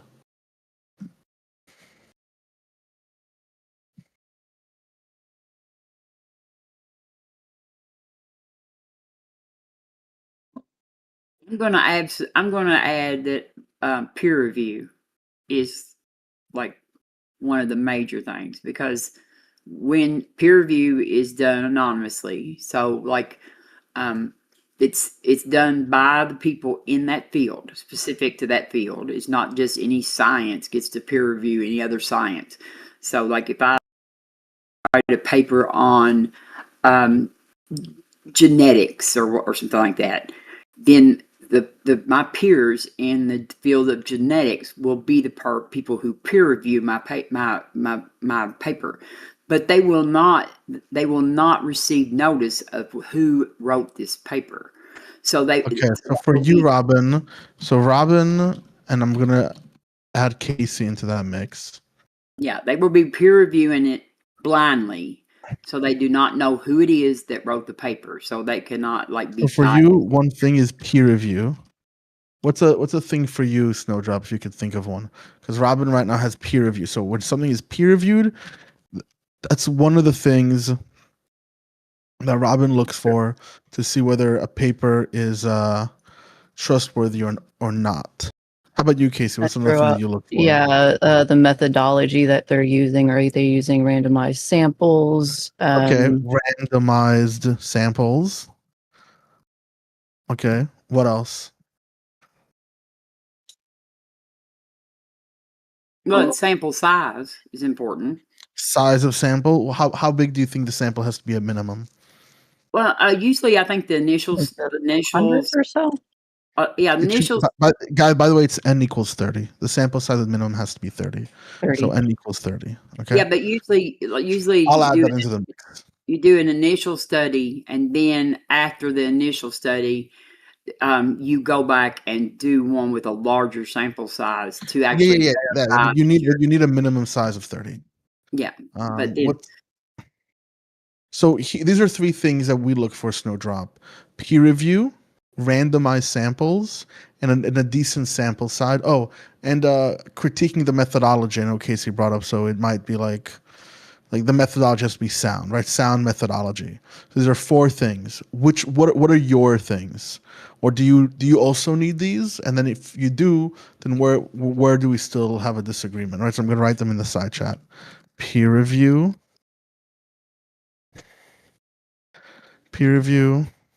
rando samples, n equals 30, and methodology.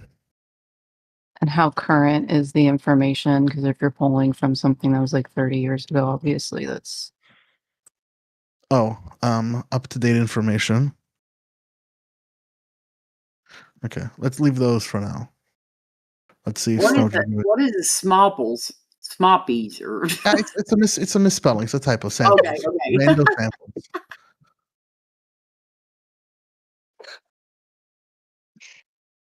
Don, you're supposed to put an academic spin on that and convince everyone that that is an actual academic term.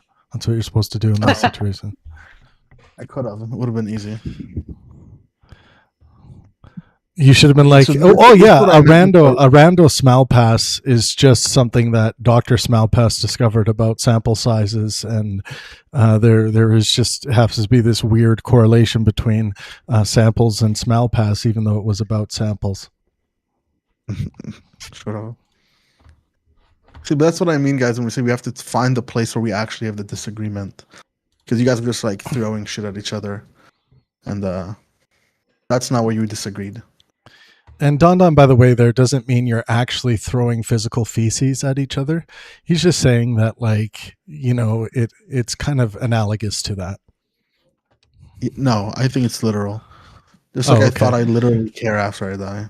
Thanks for clearing that up, Trav. That's very helpful. Yeah. And shows that your intentions are really like pure and sincere towards the truth, and making sure that we all understand the difference between the metaphor and the literalization. Yes, thank you. I worked really hard on the conceptualization that was born of Dr. Smalp's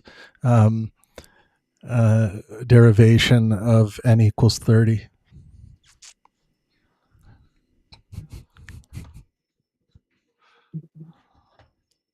So do you just so are you saying, Snow, that you don't that you just don't trust it because you knew someone in the field who was questioning the healthcare and lost his career because of it? Is that why you don't trust peer review, random samples, minimum sample size methodology, and updated information as like a baseline criteria for why you should believe or not believe the study?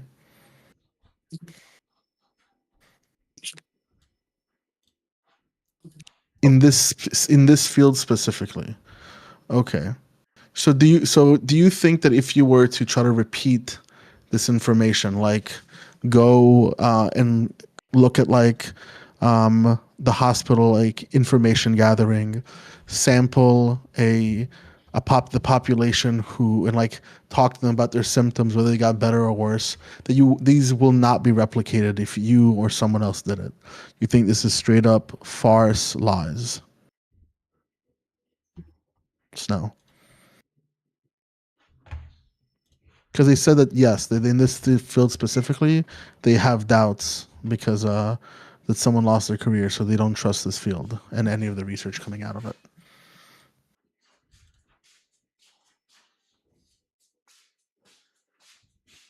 It's reminding me of that anti-vax debate y'all had last year.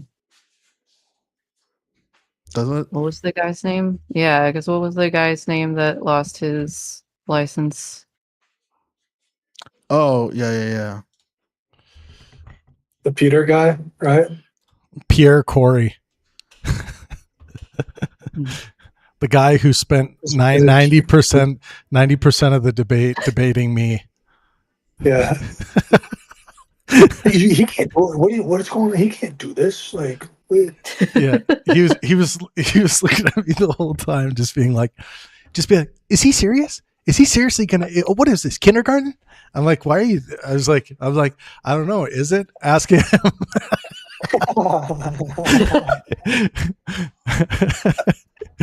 Probably being the slightest bit sarcastic at that moment with Pierre maybe wasn't the most helpful posture.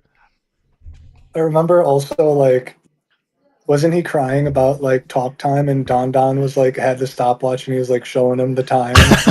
I also was adding it up on the fly just because I knew someone was going to complain about talk time, and then I was announcing it after each section. If you listen to that video, right. I was like, "Oh, and the pro-vaxxers had 5 minutes and 20 seconds of speaking, and the anti-vaxxers had 15 minutes." Yeah. Yeah, I was literally keeping time on my timekeeper, and I just turned my clock. I'm like, "Do you know how bad? Do you know how close I was to after saying stuff like that, and just how rowdy the anti-vaxxers were in the audience?" And that's because, folks, it takes a lot longer to spew bullshit. The funniest part of that night was when a drunk woman came up beside Don and was like, I don't know what she was trying to do, get on stage and also harp at and yell at Professor Dave and Dr. Dan Wilson from the side of the stage, and Don was having none of it. Did he just sumo flex her off the stage? Just fucking. Yeah. Don was like, "No, you have to go." And then I called the guards and they took her out. Yeah, and then somehow I think they took her back to the seating area, And then because I know that was her after the event, where she was just like walking around with a goblet of wine, just like very like flimsy on her.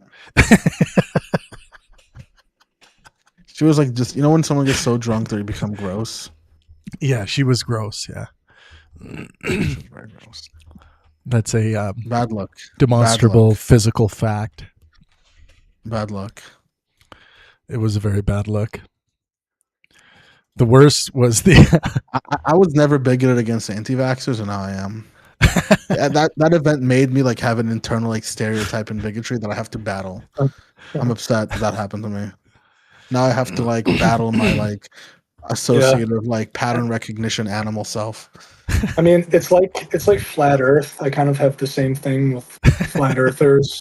There's not many like reasonable. I'm sure there's like some nice flat earthers, but there's always some intrinsic issue with that belief that I have like a disgust and ick towards. So I understand what you mean. I find it sad. Right. That has to be the case. Oh, that's funny. Autism. I don't want my kid having autism. No one does. All right, don't get vaccinated then.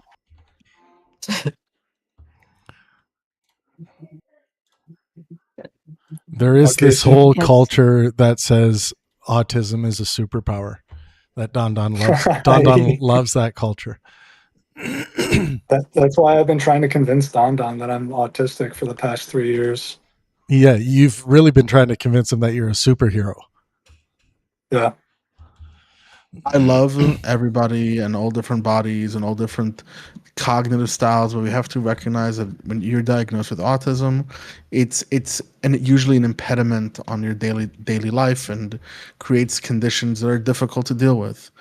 And I think it's a cope to talk about like a superpower. It's like being fat and saying it's a superpower. It's not. People with autism are more likely to suffer like emotional like it's not a funny thing. Well, what about sumo wrestlers?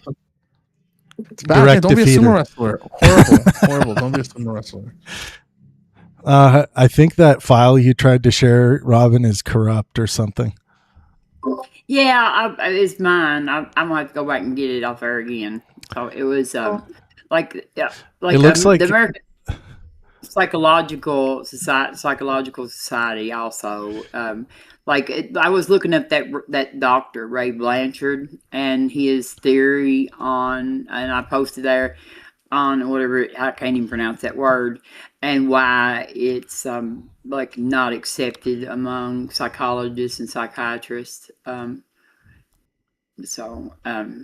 It looks like a link that I would get from one of those princes who always seems to need my help by way of email financially. It's from my document thing. I know. I'm just kidding. And then it ended up posting it from my document, so it won't let you in there. Is what it is. So I'll have to go dig it back up now. But I just thought you might have been that prince from Saudi Arabia that I've been trying to get Robin in touch has gotten so good with tech lately that she's jumped all the way to hacker now and financial. No, it, Terry. Like, yeah. Who's been feeding her rare candies? Exactly. Yeah. That's what we need to know. But yeah, I looked up at Dr. Ray Blanchard, and his theory is not accepted among like the major psychological and psychiatry groups. Yeah, of course not, because it's corrupt, Robin. We still haven't dealt with the corruption part. We haven't fully discussed. I just don't know how to. I don't know how to convince people the value of science very well. Can you articulate how you can tell what's corrupt and what's not corrupt, and like think about? I mean, I think that it needs to be repeatable. Like I think that most studies, if they're good studies, that when they do the original study and they peer review it, and all of the methodology comes back good and everything. Then a lot of times, most time, like in something important, they will be replicated. Those studies will be ran again with a larger sample size. It's a good question. Have any of these studies been replicated sufficiently for you?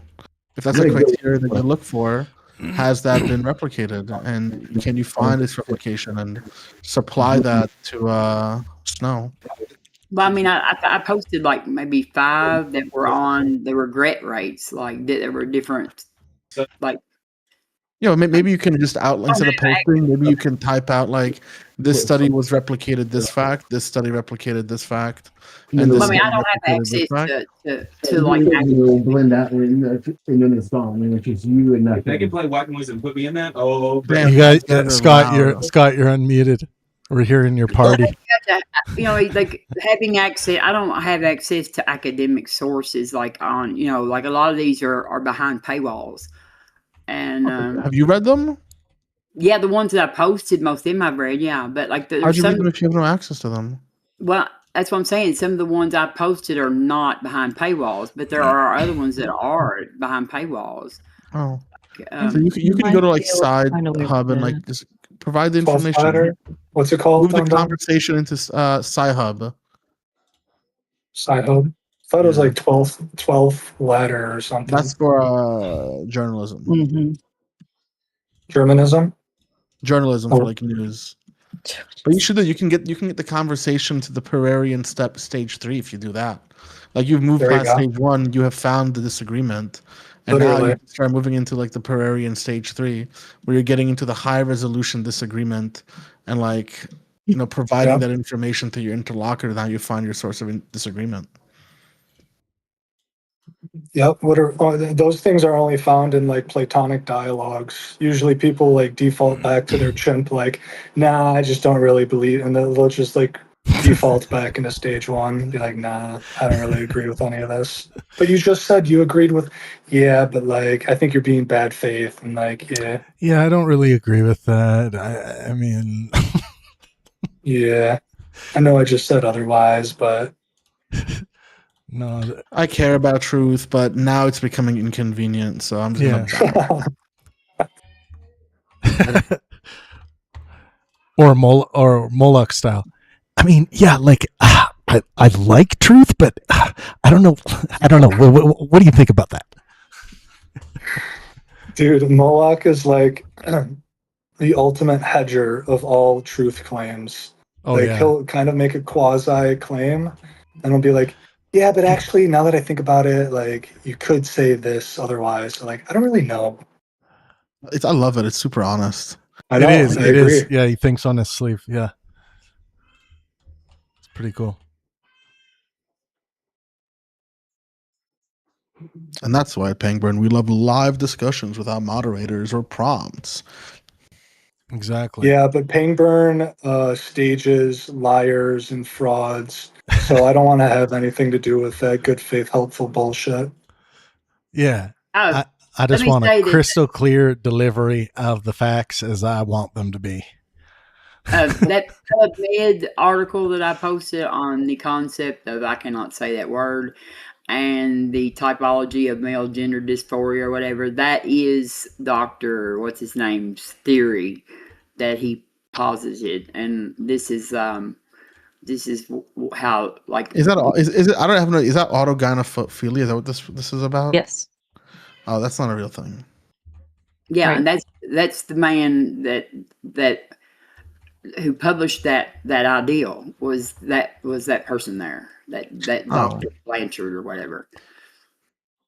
Oh, the one that Snow had met. Are you trying to tell me that autogynephilactic thing ain't true down now? Unfortunately, it has no predictive power, so it gets discarded to the side. Well, Jesus Christ! As the same treatment methods to try to treat some sort of like sexual orientations or aberrant behaviors don't really work with this, and because the treatments don't line up, the theory as well can't be validated through any type of like measurement, so that's why it's discarded. Well, that just sounded like a bunch of that scientism stuff. It is. But I know Snow still doesn't matter because Snow doesn't trust that information because they'll believe that actually it could be. But it's just this is why possibility ought not weigh into our epistemic standards. Snow, it's completely reasonable to believe that this is a possibility, a could be thing. But when you look at the other epistemic standards that you would require if you were on the other side of this, or in other situations where you are on the pro science side, what should be of relevance is plausibility. Is it likely to be the case that a particular study is it likely to be the case that your conspiracy theory here is true, for example, with regards to like hiding the correct information, or just wanting to dismiss a study because it doesn't agree with the status quo or whatever. It's almost certainly not the case that that's happening. Still possible that that's happening. So you don't have to completely rule it out. You just push it aside out of your epistemic standards over into the realm of possibility, which is seemingly infinite, the modal sphere. Yeah, I often lurk, and I read a lot of the text chats, and my criticism to you, Snowdrop, is the same thing. I see you say a lot of like perhaps and could be and might be. And so that's something to, I mean, there's nothing wrong with idle speculation, right? I do it when I fantasize at night. Yeah. Sometimes that leads to great hypotheses to investigate. Sure, of course. Yeah. But let's marry it with some empirics, that's all. Yeah. And I mean, I see you do it with like theology and stuff, and that's another thing, right? You can do I don't really could be all day about that, but when it comes to the things that affect the well-being of other apes, then yeah, that's where I start to put my hammer down, be like, what's going on here? Me too. Well, I mean, like, the one thing I found is that the thing that has always corrected bad science was better science. And, Or philosophy. So, Yeah. like, science, sometimes they have made mistakes. But I think it's self-correcting because it has that self-correction tool built into it. And as long as we adhere to that method, then we lessen our chance of making inaccurate decisions on this based on this stuff. Only a Sith deals in absolutes. Facts. Only a Sith steals. Absolutely. Now, is that an absolute statement saying that only Siths deal in absolutes, or are there other? You know how you can get away. George Lucas. You know how you can get away from that? Just say almost every. Almost all. Or almost all. Every absolute is dealt by Siths. All Siths excluding Darth Vader. No, it's still the same problem. Almost all it's Siths. Almost certainly the case that all Siths deal in absolutes. Yeah, it is almost. Yeah, you got to squeeze that almost the in. light side is just like the dark side. So we ought to email George Lucas to rewrite that bit. But it's fine if that's the case. It just means you are a Sith saying that statement. That's all it means. Only Sith deal in absolutes cuts off the head of a child with a lightsaber. Yeah. His head is absolutely gone. It's a very Cartesian way of doing things, separating the mind and the body. I imagine some of these philosophical archetypes in the bodies of like the most evil characters in history. Yeah. Oh, 100. Oh man, Descartes would be perfect. Descartes. What would he do to be shown a tiniest little glimpse of absolute certainty? Probably any disgusting thing you could imagine. No, Boltzmann, bro. Like or he's just like killing people because now he's committed to epistemic nihilism. Now he's just so angry. He's killing everyone because it's just possibly the case that Descartes' demon might be on everyone's shoulder. Completely falls into possibility. Cancer. the epistemic cancer of possibility.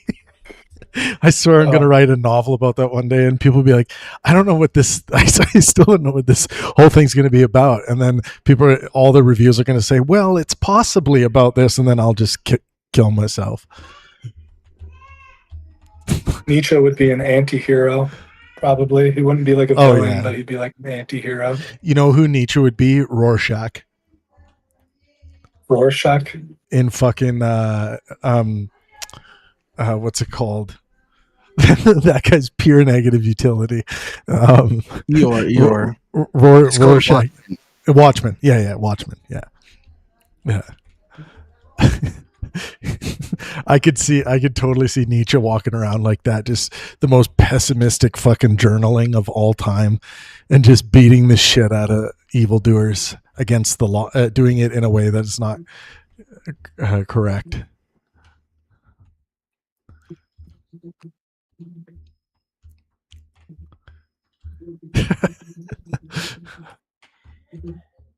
I would just like to ask Perry, did you like your Perry Bird videos I sent you? Oh, of course. I mean, I've seen all those clips hundreds of times in the past before, but it feels good to know that other people are seeing greatness and can imagine what I'm replicating nowadays in the 21st century on the court. Mm-hmm. I was trying to cheer you up too a little bit. I bet you'd like some Dennis Rodman highlights. That guy was a maniac on the court. Yeah, I found some of them, but I didn't want to just like overwhelm you with all these basketball highlights. If you can find a highlight, old school or new school, that I haven't seen, I'd be deeply impressed, and I'd tell you if I haven't seen it yet. Yeah, I'm sure that's true. I like though they said that Larry Bird walked into the room and said, "Okay, who's going to take second place?" So like I would only do that if I were like super lighthearted about it. It sounded like the guys took it pretty heavy-hearted when he said that, but you know. And then he won. Yeah. So it's like, Yep, that's backing up that's backing up when you're talking shit. That's backing it up. Right.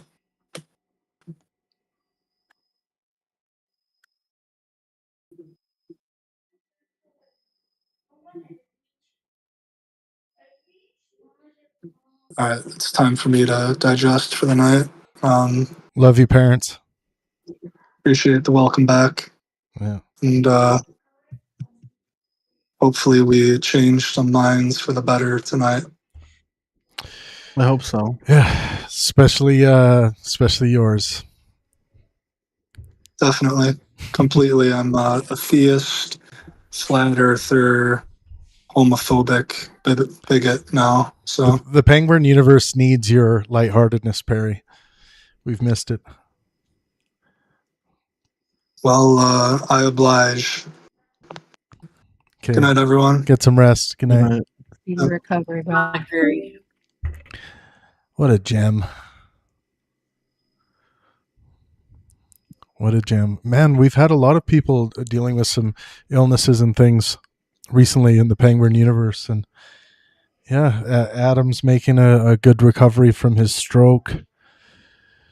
Who else in Simos is recovering still from lung transplant and had some complications, but I heard from him a while ago. He sent me a message. He's on the mend. He's on the mend. Yeah, I think he's just trying to stay away from like doing too much. Yeah, no, it's good. We actually have a common friend of ours that is I've sent him some bad news about. So like he was messaging me about that. Well, we've also missed Simos's lightheartedness, especially his newfound Balchinian philosophy. Yes. It's hard to operate this space without hearing from Balchinian philosophy on the regular. I just hope for the day where Snow's voice will serenade us through the, I know we can't allow Snowdrop to become Nivik too. Snowdrop, if you become, well, actually, it's kind of further away from than Nivik because Niv uses his voice. With Snowdrop, we want to hear your voice, your beautiful voice. We want to see your beautiful being in its full digital form. And I think you should know by now that we only bite. So you can expect to be bitten if you show us your true form. Normally in situations like that, to be very mean. Very mean. Yeah, I promise to be so mean, like just promote bullying in your ears while you fall asleep by way of sonic pressure. Don't bite me, bro. You got an oral fixation? Oh, yeah. Oral. No. Oral something. Oh my God, I listened to a bit to Destiny's stream today, and there was some guy on there talking about event producing and promotion and trying to, because Destiny just recently apparently he was going to debate at an event, but Hassan was there, and then Destiny wasn't let in. He was barred from attending the Young Democrats event or whatever. And then Destiny was like, okay, I'm not doing anything with Young Democrats anymore because they did that to me. Seems reasonable, right?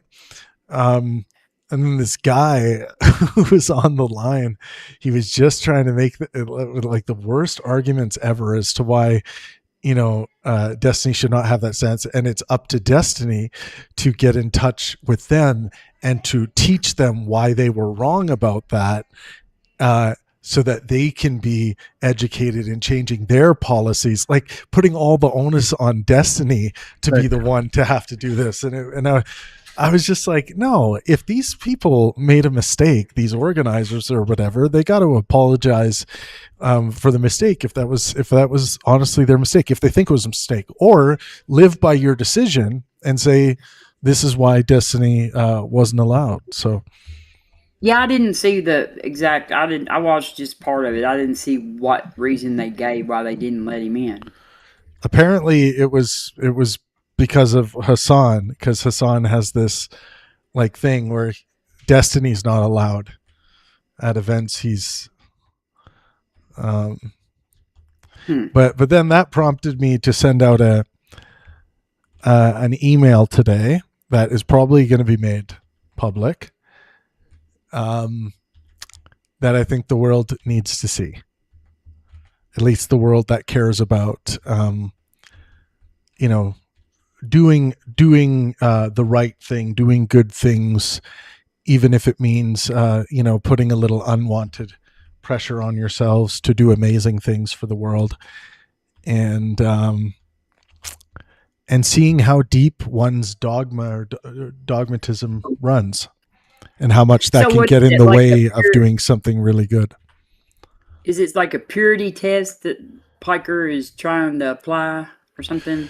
Well, that's part of the arguments that are, that's one of the arguments that's going around. And I do see that as an issue on the left. I mean, like it is this ideal that there is a purity test, that we have to pass to be accept, like it's actually anti-diversity.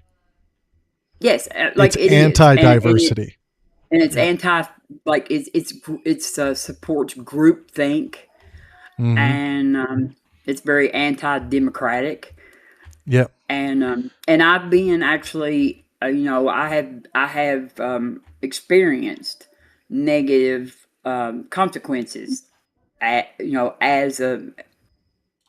because of this kind of thing, in my own life. So right. This purity test stuff,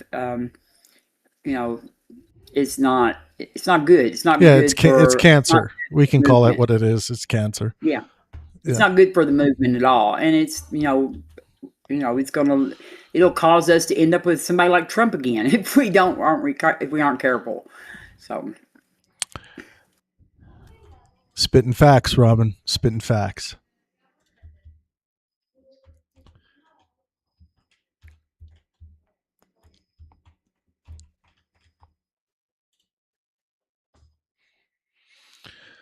Well,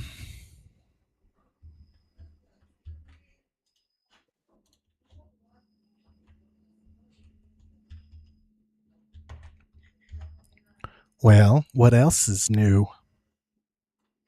What else is new? I gotta go eat in a little bit here. We're probably at that point. We're gonna move to the tavern. It is Tav time, folks. Those of you who come to this video later or are on YouTube right now are welcome to join us. Boom. There is the link. Come and join us on Discord.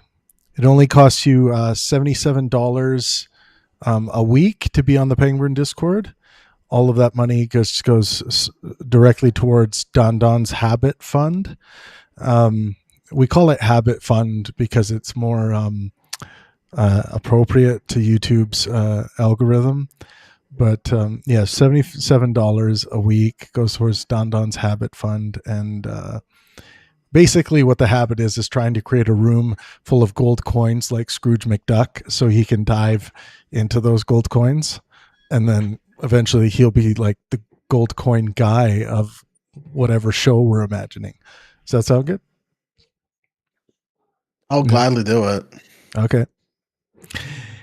Okay, it is Tav time. Thanks for being with us tonight, and make sure you're out there maximizing well-being for yourself and those around you.